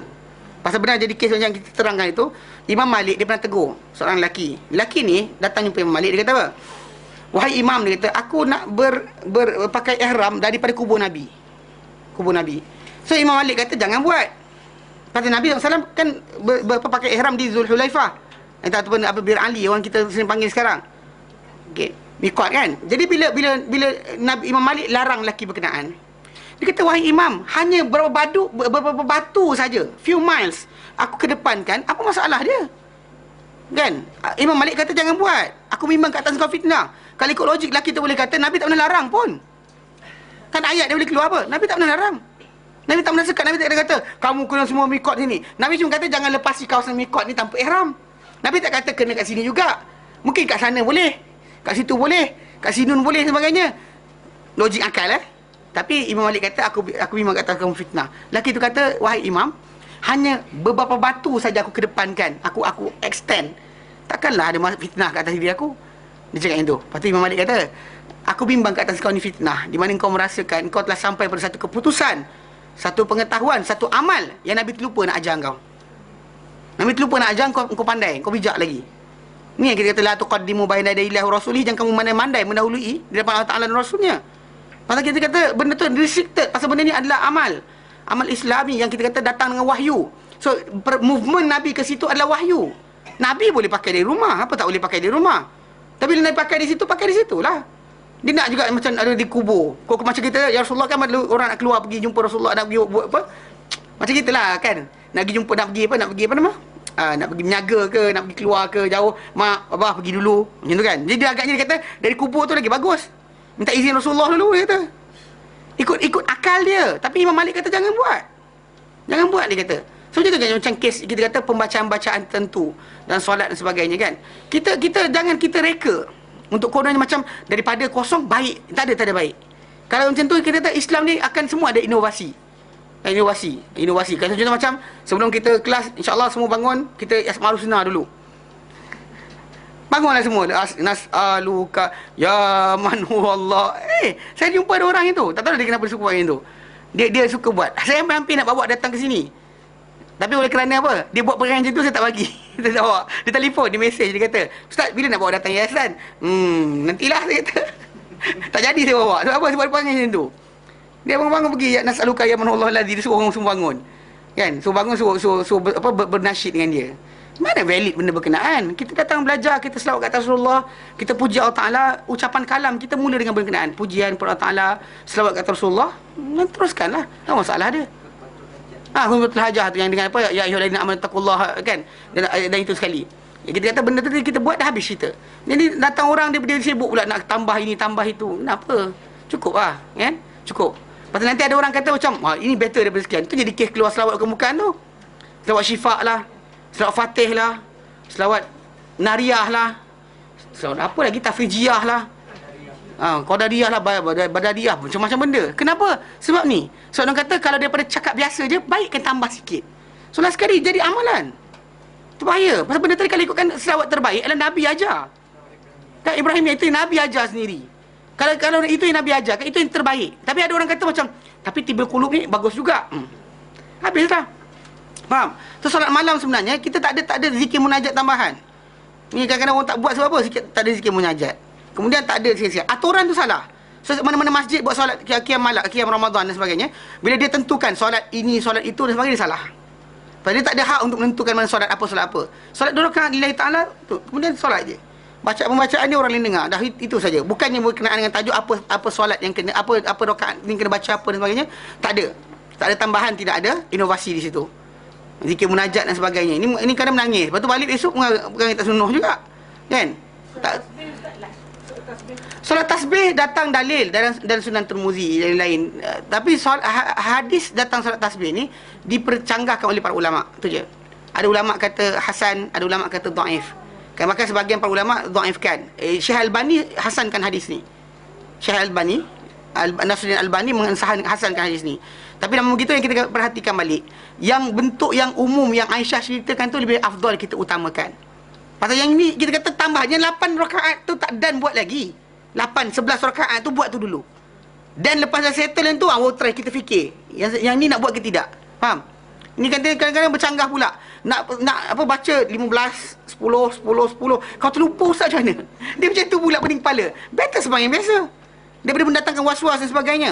So anyway, kalau siapa nak buat benda-benda yang macam tu kan, yang kata mungkin hadis hasan, tapi hadis tadi kita kata dipercanggahkan dan memang masuk dalam pertinggahan para ulama. Baik better kita ambil 11 rakaat tadi. Yang tak ada siapa bercanggah. Ataupun kita ambil lagi simple, 2 rakaat, 1 rakaat, habis cerita. Yang tak ada siapa kata apa. Bila orang kata apa benda, tak kata faqra'u ma tayassara minhu. Habis cerita. Tak ada siapa ada hujah kat atas kita nak marah. Tak ada siapa kata macam, "Apa hal kau sembahyang 2 rakaat je?" Tak kata baca apa yang mudah, aku mudah ini. So nak marah pasal, betul? Selesai cerita.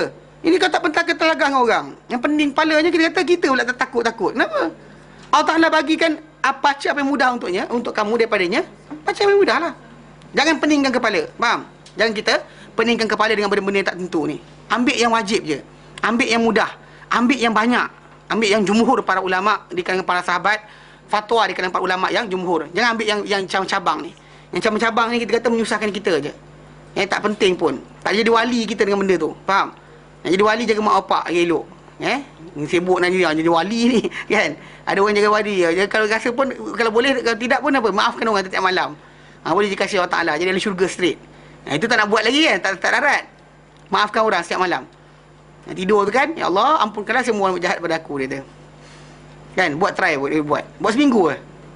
Kan, orang parking kita depan rumah kita, kan, kucing diberak kat rumah kita. Ya Allah, siapa buat salah pada aku, maafkan dia. Buat macam tu. Seminggu je kalau boleh. Yang pada sahabat Nabi kata apa? Siapa tengok syurga tengok orang ni. Follow balik rumah. Tapi apa benda dia buat itu je. Nampak singkat, nampak ringkas, tapi benda tu tak dia buat. Tak mampu kita nak buat. Mungkin orang suruh kita angkat balak, kita angkat balak. Kan sekali. Tapi untuk buat benda tu konsisten, kita boleh buat. So konsisten tadi ambil dulu sikit-sikit. Buat 2 rakaat dulu.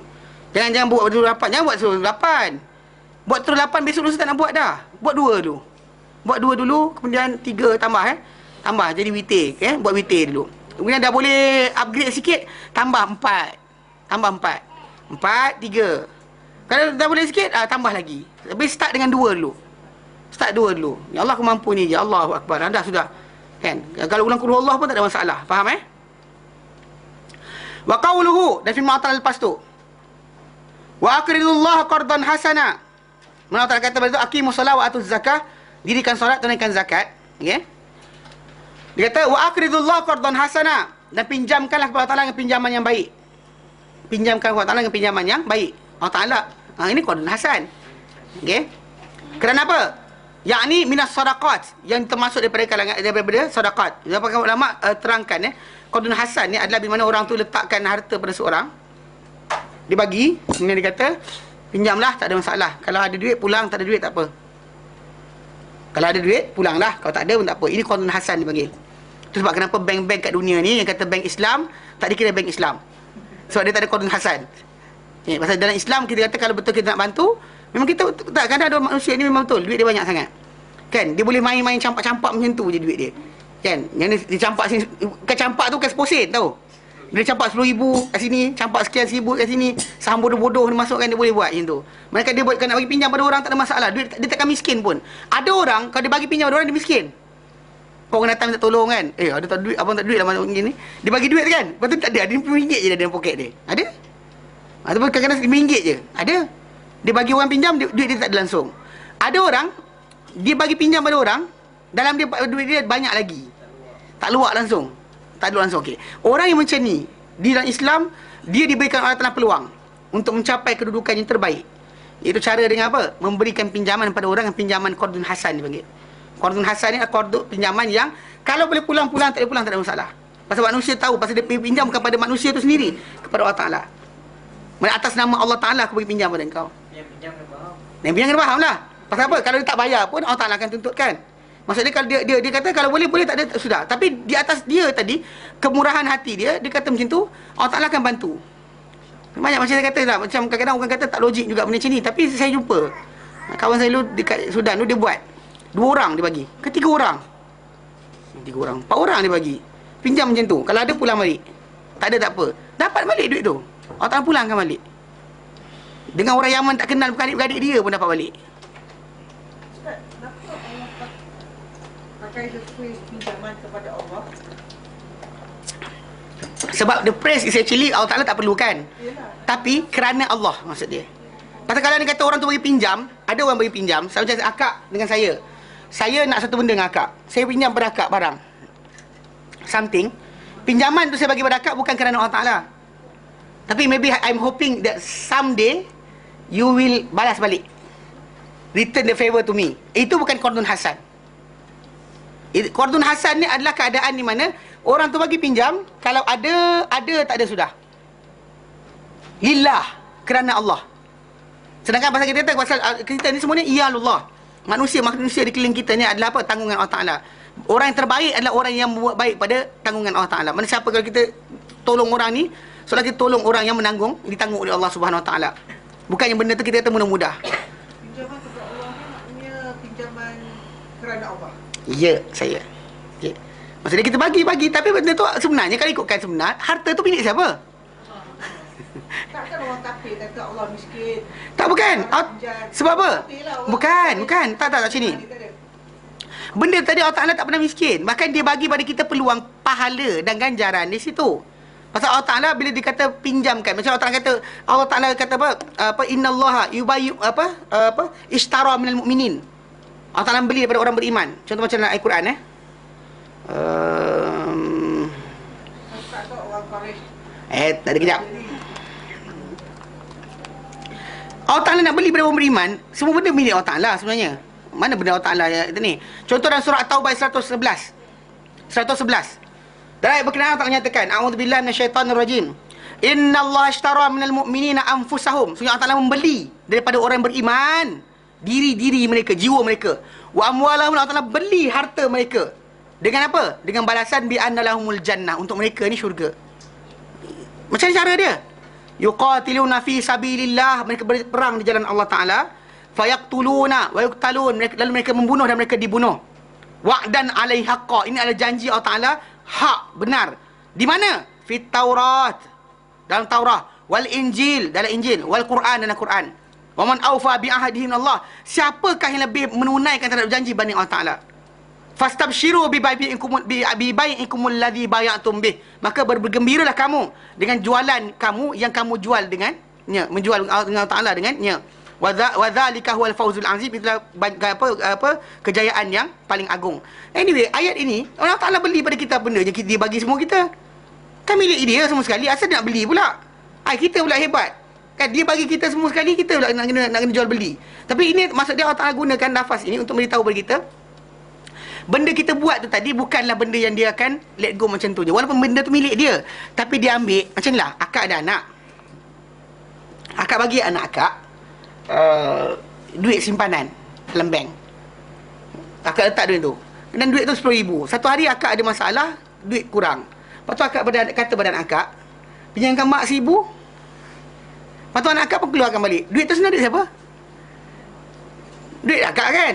Lepas tu akak lepas tu bila dia pinjam tu tadi, kadang-kadang mak lebur terus kan. Okey, Allah Taala bila dia ambil, walaupun benda tu milik dia, dia bagi kita, dia ambil, dia akan pulangkan balik. Itu maksud dia. Pasal walaupun dia ambil kan, dengan cara apa?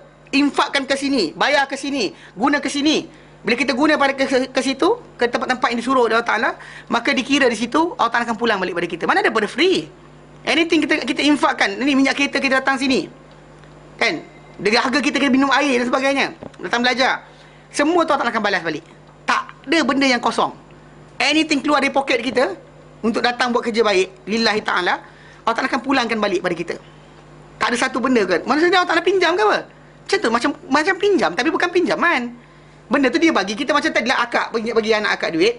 Lepas tu anak akak, mak sempit lah, tapi Allah Ta'ala tak pernah sempit, kan? Atau contoh macam ni, anak akak 2 orang. Seorang ni akak bagi RM10,000, seorang tu akak bagi RM1,000 juga. Satu hari yang seorang tu, dia ada masalah, duit dia habis hilang.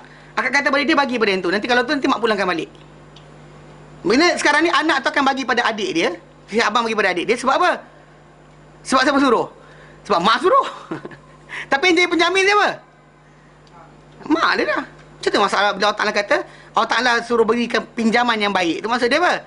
Dia yang suruh kita sedekahkan. Tapi sebenarnya yang akan balas balik bukannya orang tu. Don't hope from the orang kita bagi tu untuk dia balas. Bila kita hoping kita bagi dia sedekah, dia akan bagi saya sekian. Itu dah salah dah. Pasal kita kena mesti lillahi ta'ala saja. Mana Allah Ta'ala saja akan balas benda berkenaan. Kalau dapat balik, maka alhamdulillah. Tak dapat balik pun telah tertulis pahala kita di sisi Allah Ta'ala. Tak ada rugi kita sikit pun. Kena faham macam tu. Ya? Pasal ayat berikutnya akan diceritakan. Yakni minas sadaqat, yang termasuk dia daripada sedekah-sedekah. Fa innallaha yujazi ala dhalika ahsanal jaza' wa awfaraha. Wa awfarah. Kerana Allah Ta'ala akan membalas di atas yang demikian, apa yang kita keluarkan dari sedekah tadi. Even bentuk nama hutang pun, kita bagi hutang pada orang kan, dalam niat kita untuk sedekah pada dia. Tapi kita kata sinilah, ambil benda ni, pakai, makan dan sebagainya. Kalau ada, pulang balik. Kalau tak ada, tak ada tak apa. Benda tu kira sedekah sebenarnya. Cuma orang tu kata, kita kata dia kata nak pinjam, kita bagi dia pinjam. Tapi kita kata kalau dia kata boleh pulang, pulang. Tak boleh pulang, tak apa. Seolah kita sedekah dengan dia. Okey, dan Allah dia akan balas balik sebenarnya, bukan dia. Itu kalau orang pinjam. Kalau kata orang tak pinjam, macam kita sedekah kan. Kalau macam tadi, macam abang ni bagi pada adik dia pinjam, mak tu jamin akan bayar balik. Tapi pembayaran dia daripada mak, bukannya daripada adik tu. Itu sebenarnya yang kita kata dalam Islam ni, bila kita bersedekah, kita kena harap bukan orang tu bagi pada kita. Anything, walau senyum, walau senyuman semula, walau senyuman, harapkan semua sekali daripada Allah Ta'ala. Pasal kita sebenarnya memberi pada dia kerana perintah Allah Ta'ala. Faham? Bukan kerana nak dapatkan balik. Kalau kita nak dapat balik something dari dia, habis semua sekali amal kita yang kita bagi tadi. Sedekah kita balos juta kita bagi pun hangus. Faham? Nakkan dia baik ke, nakkan dia senyum kat kita ke, nak dia hormat kita ke, anything concerning that, habis Jahanam. Faham? Yang pentingnya adalah Allah Ta'ala yang akan balas pada kita. Mana kita bagi ni apa? Allah Ta'ala suruh aku bagi. Aku bagi. Mana dan Allah Ta'ala ni, dia akan membalas di atas dan demikian. Ahsan, lebih baik. Ahsan, lebih baik. Dia kata ahsan al-jaza' wa awfarahu. Dan yang apa? Paling cukup. Mana paling cukup dan juga paling baik dari segi pembayaran. Kama qala, Allah Ta'ala firman dalam Quran dan surah Al-Baqarah ayat 245. Man dzalladzi yuqridullah qardan hasana. Sesiapa yang memberi pinjaman kepada Allah Ta'ala ni dengan pinjaman yang baik, fayudha'ifahu lahu, maka Allah Ta'ala akan gandakan untuk orang berkenaan. Kalau untuk pinjaman biasa tak boleh. Mana kalau kita ambil pinjaman biasa, kita gandakan, riba dia panggil. Saya pinjam awak RM5, nanti pulang RM20 je, itu riba. Tapi Allah Ta'ala bila kita pinjam pergi pada orang, sedekah pada orang lain, Allah Ta'ala tak perlukan benda berkenaan. Tapi macam kita adalah, disuruh kita ni saling. Supaya ada connection. Macam ni kan, abang adik tadi. Kita nak adik dia tahu abang dia bagus. Dan sebagainya, supaya ada connection, apa silaturahim tadi. Kita suruh abang ni keluarkan. Kita boleh keluarkan direct. Kalau kita keluarkan direct bagi, maka abang adik tadi tak nampak abang dia baik. Faham tak? Sekarang Allah Ta'ala suruh kita keluarkan sebab apa? Memang duit tu, memang kita milik Allah Ta'ala. Macam mak tadi lah, dia tahu anak tu, dia pun ada duit. Nak bagi boleh direct. Tapi saja suruh abang ni berkorban sikit. Belajar untuk apa, sacrifice. So bagi pada adik. Tapi yang akan bayar balik, apa benda dikeluarkan oleh abang ni tadi adalah si mak tadi. So macam juga kita juga bila kita sedekah pada orang, yang akan bayar kita bukannya orang berkenaan, tapi Allah dikira sebagai qardun hasan. Itu dipanggil qardun hasan, sedekah dia panggil qardun hasan. Atau qardun hasan tu sendiri adalah qardun hasan. Ya. Fayudha'ifahu, maka dia akan gandakan untuk orang berkenaan. Adha'afan kathirah, dengan gandaan yang banyak, gandaan yang berlipat kali ganda. Walaupun kita sedekah RM10, sedekah RM1, sedekah 10 sen sekalipun, benda tu akan digandakan sisi Allah Subhanahu Wa Taala. Okay, dengan syarat sincerity. Okay. Dan Allah Ta'ala nyatakan, wa qawluhu, dan firman Allah lepas tu, wa ma tuqaddimu li anfusikum, dan apa-apa kamu kedepankan, kamu dahulukan untuk diri kamu, min khairin, daripada kebaikan, sebarang kebaikan, any kebaikan, tajiduhu indallah, kamu akan dapati dari sisi Allah Ta'ala. Mana tak ada benda yang kita akan rugi. Ni kena ingat. Bila kita buat baik, senyum sekalipun, orang tak senyum balik, tak ada hal. Pasal benda tu adalah kebaikan yang kita nak di sisi Allah Ta'ala. Kita bagi tolong orang, orang tak baik juga, tak ada hal. Kita sampaikan kebaikan pada orang, orang tu tak berubah, tak ada hal. Ni kadang-kadang kita ni macam nak menantikan hasil, tahu hasil? Achievement tadi. Kita dah Islam betul. Achievement tu bagus. Tapi sebenarnya di sisi Allah Ta'ala, achievement tadi bukan menjadi syarat. Pasal Allah SWT boleh. Aku empas tengok ni Kang. Okay. Allah Ta'ala boleh untuk berikan benda berkenaan. Dia kata apa? Kalau dia bagi benda berkenaan untuk kita sebagai tanda achievement kita, okey. Tak bagi pun tak ada masalah. Pasal Allah Subhanahu Wa Ta'ala diberikan kita dia ganjaran berdasar effort kita, sincerity kita. Tu sebab saya katakan kadang-kadang amal manusia ni lebih baik daripada niat dia, lebih baik daripada amal dia. Ada orang yang kata mati dan dia kata dah hadis selesai dengan niat yang betul dia tadi, niat yang sincere dia mati atas katil, tapi diberikan Allah Ta'ala pahala mati syahid. Dia mati atas katil, tak pergi perang pun. Tapi oleh kerana apa? Sincere niat dia yang ada, maka Allah Ta'ala berikan dia pahala mati syahid. Itu dia menunjukkan niat dia lebih baik daripada amal dia. Amal tentu lagi buat, tapi niat tu dah sampai. Faham? Tu macam solat malam tadi kan. Orang tu niat dia betul-betul nak bangun malam, tapi tak boleh bangun juga, maka pahala telah tertulis. Ya, bantai niat je, 2 rakaat tak buat juga. Macam buatlah 2 rakaat dulu. Dan lepas tu barulah kita tengok yang lain kan. Murji'ah tak ada, dah ada niat, jadilah kot, tak buat dulu. Jadi secara asasnya apa-apa kita buat, walau sekecil mana. Ni kadang-kadang banyak orang dia nakkan hasil sekarang.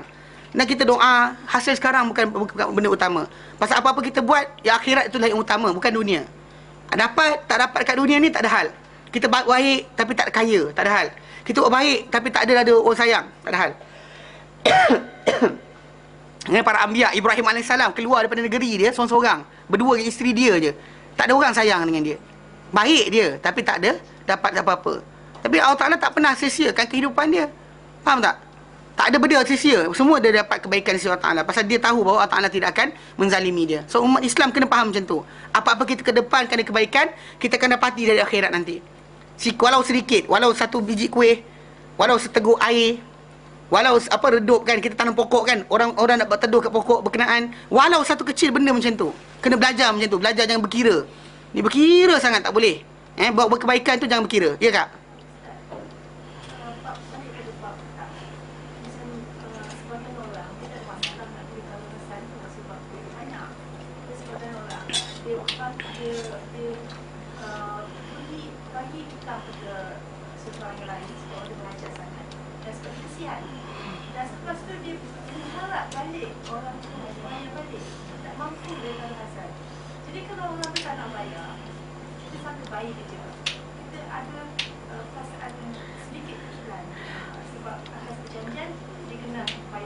Betul. Di sini dia macam ni, kalau menuntut hutang balik kan sini orang tu dia macam saya kata tadi, ada orang kalau dia sedekah kat orang duit, lepas tu dia miskin. Ada orang dia sedekah kat orang duit, tak ada hal, duit dia banyak. Okey, orang yang duit miskin ni tadi faham-faham kedudukan diri masing-masing. Janganlah buat benda yang di luar kemampuan anda. Kalau anda buat benda berkenaan dalam keadaan lapang dada, kan lapang dada, dia bagi, kan? Ada dapat tak dapat sudah, tak ada hal. Tak ada masalah, dia tanpa kerunsingan. Saya tahu benda berkenaan. Ada macam, kan cerita kawan saya tu, dia bagi pinjam tu kan. Pada orang berkenaan, tak tahu dia bayar ke tidak. Sedangkan dia sendiri pun kan ada duit sangat pun. Kan student apa? Kan mana kerja. Tapi Allah Ta'ala jadikan lepas tu macam-macam benda. Dia jadi apa? Dia jadi apa? Dapat dia suruh mengajar dah dekat sekian dan sebagainya. Dia dapat gaji dulu, apa, Kedutaan Malaysia bagi untuk dia mengajar bahasa Arab $350 sebulan. Banyak, tapi habisnya tu je lah. Dia tak jadi kaya. Dia tak ada kaya. Dia tak ada kaya. Tapi cerita dia, benda tu tadi mana dia bagi pinjam kat sini, Allah tak nak bagi ruang tempat lain. Benda tu tak seimbang. Kalau dia kata orang tu runsing, dan actually Allah Ta'ala aku uji dia situ. Itu sebab kenapa belajar bersyukur. Dia bila Allah Ta'ala kata la in syakartum la azidannakum tu, kadang-kadang orang salah faham. La in syakartum la azidannakum tu bukan maksud dia bila kamu dapat baru kamu syukur, tak. Kalau kamu bersyukur, aku akan tambahkan untuk kamu. Maksud dia apa? Macam ni. Bila kita ada banyak barang ni, hilang satu ni, pecah, kita sibuk fikir pasal gelas yang pecah tadi. Kita lupa yang banyak yang ada ni, tak bersyukur kita dengan benda yang ada. Satu yang hilang ni, berialah kita menjadi cahaya mata. Ini Alkopal, apa? Corningware, apa? Corel, kan? Tak ada dah design ini. Inilah satu design yang ada kat dunia. Dia macam kita nampak ni. Akak dengar sini. Kita sibuk yang ini, kita lupa nak syukur yang ini. Mana kalau dia kata orang tu ambil duit kita, kan? Kalau dia kata orang tu fikir balik, duit tu tadi tak pernah rugi sebenarnya. Ikut sebenarnya tak pernah rugi pun. You are not, orang kata apa? You are not losing anything sebenarnya. Pasal Allah Ta'ala sebenarnya akan gantikan balik. Cuma di mana, bila belajar untuk apa? Baik sangka dengan Allah Ta'ala. Problem sekarang ni banyak orang, dia tak baik sangka dengan Allah Ta'ala. Dia sangka sebenarnya tu achievement diri dia sendiri. Tu masalah, dia akan runsing, fikir, bila dan sebagainya. Tu sebab kenapa awal-awal lagi kalau rasa tak mampu, jangan buat. Tapi kalau dah buat, belajar untuk redha. Dan kalau untuk kawan yang satu lagi tu, kita peringatkan dia, qadun hasan ni bukan bentuk dia akan bayar balik tau. Dia macam tu, dia qadun hasan ni memang orang tu kita jangka dia tak akan bayar balik, dan kita bagi. Dan seorang tu kata kawan satu orang kat Kota Damansara, dia cerita kawan seorang tu, kan kata, aku nak kahwin lah. Dia kata, tak duit. Duit tak? Dia bagilah. Dia bagi RM500. Sampai sekarang kawan tak bayar, dia tak fikir pun. Mana kalau kata ada bagi, alhamdulillah. Kalau tak bagi, tak ada masalah. Pasal banyak lagi duit, ruang duit tu banyak lagi sebenarnya. Mana fikirkan RM500 tu kalau nak berkira, dan kita akan masalah. Pasal benda tadi kadang-kadang kita nak, kalau boleh, banyak benda kita buat macam ni, ada benda kita tak teringat pun yang jadi masuk dalam apa? La ta'lamu shimaluhu ma tunfiqu yaminuhu. Kita nak macam tu. Mana benda yang diinfakkan oleh tangan kanan, kiri tak tahu. 7 golongan jadi payung Allah Ta'ala. Antaranya orang yang buat baik tadi, dia tak tahu kebaikan dia kat mana. Itu kadang-kadang kita kalau kita berkira, dah ada buku rekod. Hari ni aku buat baik benda sekian. Memang masalah sikit. Dia nak keluar untuk yang apa? Tak tahu kiri dia apa, kanan dia buat, tu masalah. Sebab kalau tak mampu, jangan buat awal. Kalau dah jadi terlibat macam tu, hak dia untuk tuntut boleh, bawa ke mahkamah pun boleh. Tuntut sampai sebagai kawan tu tadi, dijual harta dia untuk bayar hutang dia, berhak. Dia berhak dari Islam. Bukan bank je berhak sebenarnya. Kan bank boleh lelong harta kita kan. Sebenarnya kita boleh lelong harta orang untuk dapatkan harta kita balik. Tak ada masalah. Tapi tajuk sekarang ni kita tak sanggup. Kalau sanggup silakan buat. Kan kadang-kadang bukan banyak sangat pun, 500 je. Kan contohnya kan. Tak kaya pun kita dengan duit berkenaan. Saya jumpa orang tu, kawan dia pinjam 100,000. Itu lagi dahsyat. Tapi jelas sekali dia orang ambil keputusan simple je. Kawan dia kena convert apa yang pinjaman tadi tu kepada nilai emas terus. Supaya jangan sampai nanti kan benda tu sampai berapa tahun tak bayar-bayar kan. Benda tu nanti bayar 100,000 juga tapi nilai yang sama tidak ada. Pasal dia nak beli rumah, kawan tak bagi. Dia kata tak apalah, tak nak jual lagi. Tak nak pulang balik duit. Tu ada masalah juga. Matlul Qur'ani zulmun. Orang yang menanggung-nanggungkan bayar hutang ni kezaliman. Dari Islam kita tahu benda berkenaan. Dan kita boleh gunakan alasan tuntut pada dia supaya jangan dia jadi zalim kalau kita tahu benda berkenaan. Faham tak? Jadi secara asasnya tu, rasa yang dalam hati kita tu tadi, kita boleh comfort kalau kita sedar bahawa tak rugi apa benda pun. Bahkan duit ni datang dan pergi. Then only kita akan lapang dada. Tapi kalau kita rasa macam, itulah sumber duit aku selama-lamanya, masalah lah. Kan? Kalau kita ikutkan balik, benda tu boleh. Dan bila kita kata benda tu, ada cara kita tenangkan hati kita. Ada sos lain untuk duit kita sebenarnya. Ya. Yeah. Sebab? Kalau kita kata nak tuntut, kalau saya kata aku halalkan, masalah dia. If you say, ya Allah, aku halalkan apa orang tu hutang aku, it's nothing upon you. Kalau kecuali kita kata tunggu kau di hari-hari akhirat nanti ya, depan Allah Ta'ala. Lafazkan berkenaan, jaga. Jangan lafazkan. So kalau kita maafkan, kita lepaskan, let go, dia lepas. Kita lepas, dia lepas. Tak ada masalah. Bahkan Allah Ta'ala ganti lain. Itu dia kata, Allah Ta'ala akan gantikan untuk kamu. Kita nakkan yang Allah Ta'ala punya, bukan masalah tu. Banyak mana sangat dia pulang balik pada kita. Convert 5,000 kepada duit akhirat. Amal, berapa sen? Solat 5 kali ke? Agak-agak, berapa banyak? 5,000 kalau dia pinjam kita. Kalau convert pada amal akhirat, berapa banyak kita dapat? Tapi kalau kita dapat keampunan Allah Subhanahu Wa Taala dan digandakan pahala kita memberi pinjaman tadi tanpa menyakiti, tanpa mengungkit. Kalau Allah sebut dalam Quran, la ayyuhallazina amanu, hey orang beriman, la tubtilu sadaqatikum bil manni wal adha. Jangan kamu batalkan sedekah kamu dengan ungkit-ungkit dan juga menyakiti. Kan bila kita minta, kau lu minta, start kita sakiti je, segala sedekah kita hangus. Hangus sedekah tadi. Mana sedekah yang patut dapat kita ganjaran dari Allah Ta'ala, hilang sama sekali. Kita akan dapat duit kita balik. Tapi benda tu kita akan hilang masalah apa? Masalah yang tadi, sedekah tadi menjadikan pembantuan, ringan kehidupan dia. Walaupun dia tak betul, tapi Allah Ta'ala kan bagi, jadi, macam tadi lah. Faham kali saya bagi analogi tadi kan? Abang bagi duit pada adik, tapi yang sebenarnya akan bayar balik pada abang ni siapa? Kita. Bukannya abang tu, adik tu sendiri. Adik tu kita tahu dah tak boleh bayar balik. Tapi kita suruh abang, kau bagi lu. Nanti abang bagi balik. Nanti mak bagi balik pada kau. Itu cara dia sebenarnya. Mana analogi tu lebih mudah kan kita faham. Mana Allah Ta'ala kata, bagi. Aku akan gantikan balik. Bukannya orang tu, bukannya tuntut dengan dia. Engkau tuntut dengan aku. Aku yang suruh kamu sedekah. Aku yang suruh kamu supaya menginfakkan harta. Aku yang suruh kamu meringankan bebanan orang lain. Maka aku yang akan balas balik. Yang kita cari kat orang tu, mana dia ada apa? Entah solat dia pun tak cukup. Minta-minta dia mati masuk neraka dah. Ya Allah, aku tak tuntut dia, tak habis, tak cukup. Dah, dia kena bayar orang lain dah. Kalau dia ibadat dia tak cukup, nak bayar kita macam mana? Pasal di akhirat nanti dia punya currency adalah amal.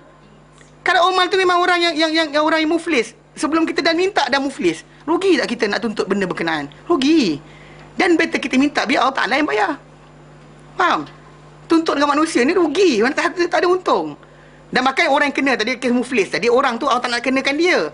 Yang tak nak jadikan dia kena minta. Tapi dari segi asasnya kita sendiri. Kalau nak untung, apa keuntungan besar? Yang sana. Macam berdoa lah. Kita nak, kalau boleh semua nak dapat kat sini. Tapi Nabi SAW nyatakan dalam hadis sahih. Doa ni idea salah satu di antara tiga. Sama ada Allah Ta'ala berikan apa yang kita minta, cepat atau lambat. Atau Allah Ta'ala jadikan ia penolak balik yang akan menimpa kita. Setara dengan doa kita. Ataupun Allah Ta'ala jadikan simpanan hari akhirat nanti, diampunkan kita dengan sebab doa tersebut. Dan Allah kata, aku tak bagi kau benda sekian, maka aku ampunkan dosa kau. Mana untung soalan? Mana untung? Mana untung? Paling untung akhirat lah. Pasal dapat akhirat tadi yang kekal. Yang ini dapat minta, ya Allah aku nak duit. Dapat duit betul habis. Habis dah. Ya Allah aku nak duit lagi. Nampak? Tapi kalau yang akhirat tadi kita tersimpan di sana, walaupun kita doa tadi Allah tak zahirkan di sini dapat di sana. Kita untung. Tak ada kita rugi langsung. Sebab mukmin, orang yang beriman ni, dia hati dia lapang. Dia doa dapat tak dapat, dia kata milik Allah Ta'ala untuk berikan. Tak ada hal. Aku tahu Allah Ta'ala tahu yang terbaik. Bahkan dia lapik pula. Bila minta sesuatu benda, ya Allah, kalau baik untuk aku perkara bersekian. Biasa kita minta kaya tak pernah berlapik kan? Tak ada minta, ya Allah kayakan aku kalau baik untuk diri aku. Dia minta kaya je, ya Allah aku nak kaya. Kan? Mintalah kalau benda tu baik untuk kita. Jangan kita tak berlapik. Normally manusia tak berlapik, dia bercakap ni tu masalah dia. Datang pada dia benda tu nampaknya adalah sebagai nikmat, tapi sebenarnya dia adalah azab. Itu paling bahaya. Ya tak? Hadis ke apa yang kata Allah tak akan langit kalau tak bayar hutang. Memang betul. Kadang-kadang kata orang tu dia maafkan, tak ada masalah. Kita sekarang ni atas kita minta orang tu. Kita ni yang pemberi ni, yang Allah kata wa aqridullah qardan hasana, ni atas kita. Allah Ta'ala tak itu yang persoalkan orang tu, itu dia dengan Allah Ta'ala. Kalau kita dah maafkan, apa masalahnya? Apa masalah dia? Memang orang tu takkan masuk syurga. Hatta orang mati syahid kalau dia hutang akan sangkut. Para syuhada akan sangkut. Kita bukan bincang berkenaan orang tu. Orang tu dia dengan Allah Ta'ala. Kita sekarang ni, apa kita punya tindakan? Buat kita punya effort. Dan kita persoalkan dia, lantakkan dia. Kita ni sekarang dengan Allah Ta'ala. Kita nak Allah Ta'ala bayar ke dia bayar? Soal diri kita sendiri. Kalau kita dengan orang, hutang dengan orang, memanglah kita tak ada alasan untuk kau ni janganlah gunakan kau dengar tak, Qardun Hasan ni bagus. Kau tahu tak, kalau lah sekiranya kau minta pada aku bayar sikit je. Itu janganlah buat alasan. Itu kau hajar nama dia. Kan? Ini kita cerita berkenaan orang yang memberi hutang, bukan orang yang berhutang. Orang yang memberi ni, kita ni, yang ada harta ni, yang bagi pada orang pinjaman dan sebagainya, sedekah. Kita ni, atas diri kita, belajar untuk membuka hati kita, memberikan tanpa mengharap pulangan semula. Innama nut'imukum liwajhillah, la nuridu minkum jazaa'an wala syukura. Allah tak sebut dalam Quran dan surah apa Al-Insan. Allah kata sifat antara sifat orang beriman yang masuk syurga ni, innama nut'imukum liwajhillah. Dia bila beri makan pada orang satu benda, kami beri makan pada kau ni liwajhillah. La nuridu minkum jazaa'an, kami tak nak balik pada kau ni sebarang balasan. Wala syukur, berterima kasih pun tak payah. Wala terima kasih pun tak apa. Tak depan makan mata menyampah, aku menyampah kau. Tak ada hal, pergilah. Tak ada salah. Orang kata, aku kenyang-kenyang alhamdulillah. Lantak kau, aku tak kawan kau. Tak ada hal, pergi. Tak ada sikit pun masa kita nak mengharapkan pada Allah Ta'ala, bukan pada dia. Tu sebab Allah Ta'ala kata, pinjaman pada Allah bukan pinjaman pada orang tu. Faham tak? Sedekah tadi untuk orang, bukan untuk orang tu, tapi untuk kepada Allah Ta'ala, kerana Allah Ta'ala. Allah Ta'ala tak perlukan, tapi macam analogi tadi, faham Itu yang penting dia. Pasal kita kata yang akan balas balik adalah Allah, bukannya kita. Bukan orang tersebut. Allah Ta'ala akan balaskan dia. Untung kita dapat balasan dari Allah Ta'ala. Berganda-ganda pula. Kalau ikut minta dengan dia, tak boleh bunga, haram. Orang tu kan tak boleh bunga tau. 5,000 jadi 10,000 tak boleh, haram. Tapi Allah Ta'ala akan gandakan bayaran pada kita. Faham? Itu pahala. Itu beza dengan benda lain. Okay? Bahkan kalau kita bersifat macam tu, dia bayar ke tak bayar ke, kita akan dapat pahala. Dia bayar pun kita dapat pahala. Dia tak bayar pun kita akan dapat pahala. Confirm dapat. Tapi kalau kata kita sibuk dengan bayaran saja, pahala pun kita lepas. Pak, kita sakiti dia. Kau dulu nak minta dengan aku, kau berium je nangis. Sekarang ni tak nak bayar pula. Teruk kau kena bebel kan. So in the end, menyakiti orang berkenaan. So, ungkit pula. Habis. Tak ada nilai. Sedekah kita hangus. Hangus. Faham Okay. Dia kata, wa ma tuqaddimu li anfusikum min khairin tajiduhu indallah. Kamu akan dapati dia sisi Allah Ta'ala. Huwa khairan wa a'zama ajra. Allah Ta'ala ni khair. Ia apa yang di sisi Allah Ta'ala tadi, ia lebih baik dan lebih besar ganjaran. Ai jami'u ma tuqaddimuhu baina aidikum fahuwa lakum hasilun. Segala apa yang kamu dahulukan upfront, baina aidikum, di hadapan tangan kamu, di hadapan kamu ni kamu buat dahulu, fahuwa lakum hasilun, ia untuk kamu terhasil. Confirm akan dapat. Wa huwa khairun, dan ia adalah lebih kekal. Mimma abqaitumuhu li anfusikum fid dunya, lebih baik. Ia lebih baik berbanding apa yang abqaitumuhu, kamu kekalkan ia, li anfusikum, untuk diri kamu, fi dunia. Berapa banyak kita simpan tu, apa yang Allah akan bayar lebih baik daripada apa yang kita simpan. Kan? Okey. Warawal Hafiz Abu Ya'la Al-Musili an Abdillah qala Rasulullah sallallahu alaihi wasallam, ayyukum maluhu ahabbu ilaihi min mali warithihi. Siapakah di kalangan kamu ni yang harta dia lebih dia sukai berbanding di sisi diri dia berbanding harta waris dia? Qalu, mereka berkata, ya Rasulullah, ma minna min ahadin illa maluhu ahabbu ilaihi min mali warithihi. Ya Rasulullah, mestilah semua orang kan harta yang dia miliki lebih dia suka daripada harta waris dia. Kan waris dia punya harta, anak dia punya harta, bagi harta dia punya lebih dia suka daripada harta orang lain punya kan. Anak dia punya kan lagi baik, dia kata. Qala, Nabi berkata apa? I'lamu ma taqulun. Kamu tahu apa yang kamu tak cakap? Dia kata, kamu tahu tak apa yang kamu cakap ni? Kata, qalu ma na'lamu illa zalika. Rasulullah, kami tak tahu, itu je lah kami tahu. Betul lah, kami lebih suka harta kami banding dengan harta waris kami. Kami lebih suka harta kami banding dengan harta waris kami. Qala, Nabi bersabda. Nabi nak confirm biar diorang faham betul apa yang cakap ni. Mana either your wealth dengan your son wealth ataupun your daughter's wealth, yang mana lebih kamu suka? Kamu punya ke diorang punya? Diorang kata, mestilah kami suka kami punya. Nabi kata, kamu tahu tak kamu cakap apa ni? Dia kata, kami tahu. Rasulullah, itulah dia. Okey, Nabi berkata, innama malu ahadukum, hanyalah sebenarnya harta seorang kamu, ma qaddama, apa yang telah dikedepankan, yang telah upfront. What you upfront, you keluarkan, masukkan ke sini, masukkan ke sedekah ini, masukkan kepada tabung ini, masukkan kepada sekian, infakkan di jalan Allah Ta'ala, infakkan untuk belajar dan sebagainya. Itulah yang dikira harta kamu. Dia kata, wa malu warithuhu ma akhara, dan harta waris dia adalah harta yang kau tinggalkan. Yang kau tak belanja kan, kau simpan kan, itu harta waris kau sebenarnya. Sebenarnya itu harta waris kamu. Yang mana apa kita simpan dalam bank tu, itu kan harta kita sebenarnya. Itu harta waris kita. Bila kita mati, anak kita yang dapat, bukan kita dapat. Tapi apa yang kita kedepankan, kita infak buat jalan, buat sekian, buat apa, bus stop nampak rosak depan tu, kita bagi orang buat bus stop elok kan, orang pakai, itu sebenarnya menjadi harta kita. Untuk akhirat. Kalau untuk dunia tak ada masalah. Yang kita simpan dalam bank tu akan diambil oleh waris kita. Itu harta waris kita. Tu Nabi kata, korang suka harta korang sendiri ke korang suka harta waris korang? Nabi kata harta kami lah. Betul Nabi kata, kau tahu tak kau cakap apa ni? Betul Nabi kata, sebenarnya apa yang kamu kedepankan, kamu infakkan, itulah harta kamu. Dan apa kamu kekalkan, kamu tinggalkan, itulah harta waris kamu. Rawahu Bukhari. Ini bukan hadis oleh Imam Bukhari. Thumma qala ta'ala, Allah Ta'ala berfirman, wastaghfirullah, minta ampun kepada Allah Ta'ala. Innallaha subhanahu wa ta'ala ghafurur rahim, maha pengampun lagi maha penyayang. Maksud dia, akthiru min zikrihi wa istighfarihi, perbanyakkanlah dengan mengingati Allah Ta'ala dan juga minta ampun kepada Allah Ta'ala. Fi umurikum kullaha, dalam urusan kamu semuanya. Fi umurikum kulliha, pada urusan-urusan kamu kesemuanya. Fa innahu, kerana Allah Ta'ala ini ghafurur rahim, maha pengampun lagi maha penyayang, liman istaghfarahu, bagi siapa yang minta ampun kepadanya. Nampak? Faham Memang berat. Saya tahu berat, bukannya ringan. Tapi ialah syurga Allah Ta'ala mahal. Usahalah. Itu je, usaha je. So apa yang kita infakkan, itulah yang tak rugi.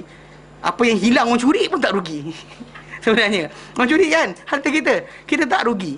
Dia ambilkan curi, kadang dia ambil handphone ni kan, orang curi handphone ni, dia tak rugi, kita tak rugi pun. Sampai sana kita dapat balik apa yang diambil oleh orang berkenaan dari segi bentuk ganjaran. So kita tak pernah rugi pun sebenarnya. Tapi bagi seorang manusia yang faham saja.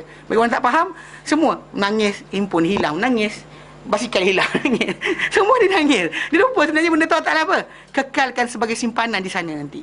Sebenarnya yang kita simpan ni akan jadi waris pada harta, waris kita. Jelas? Ya.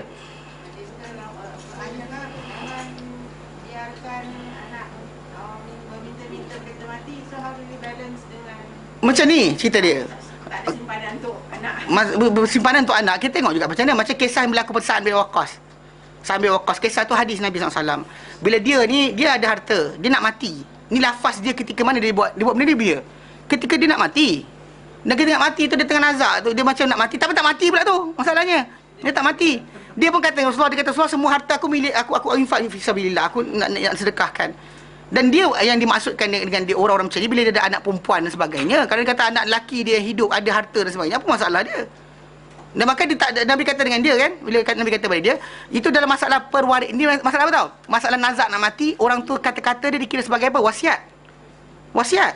Maka bila dia cakap macam tu kan, dia kata, Nabi kata dengan dia, engkau biar, Nabi kata dengan dia, apa, dia kena bagi semua. Nabi kata tak boleh. Dia kata setengah. Nabi kata tak boleh. Dia kata sepertiga. Nabi kata apa, sepertiga dan sepertiga terbanyak. Dan kau meninggalkan waris engkau kaya, lebih baik daripada kau tinggalkan dia apa? Miskin. Miskin meminta-minta pada orang lain. Ini lafaz yang Nabi kata pada dia. Tapi ini valid kepada tajuk apa? Tajuk wasiat. Orang tu nak mati pun nak bagi hadiah. Sedangkan kita bersedekah yang paling mahal dan paling tinggi nilai dia adalah ketika mana? Hidup, tengah kaya, tengah takut miskin. Ini yang nilai sebenar. Ni kadang-kadang kita lafazkan benda berkenaan, betul. Tapi masalah sekarang kita sekarang ni, adakah kita sayang harta kita ke tidak? Pasal bila Nabi, para sahabat tanya Rasulullah, dia kata, ya Rasulullah, dia kata, ayyu sadaqati a'zam, manakah sedekah paling besar? Nabi kata apa? Anta sadaqah, sedekah paling besar ni adalah engkau bersedekah. Wa anta sahihun syahih, dan keadaan engkau apa? Sihat, kedekut. Sihat and kedekut. Sihat, kedekut. Tu apa takhshal fakri, engkau takutkan kemiskinan, wa turjil ghina, wa tarjal ghina, wa turji ghina, engkau harapkan kekayaan. Dan bukanlah sedekah tadi bila sampai sini. Dah sampai je, nampak dah akid tayah. Yang itu nilai besar. Lepas tu Nabi tak galakkan dia. Itu bila Abu Bakar Siddiq radhiyallahu anhu datang bawa harta banyak untuk apa?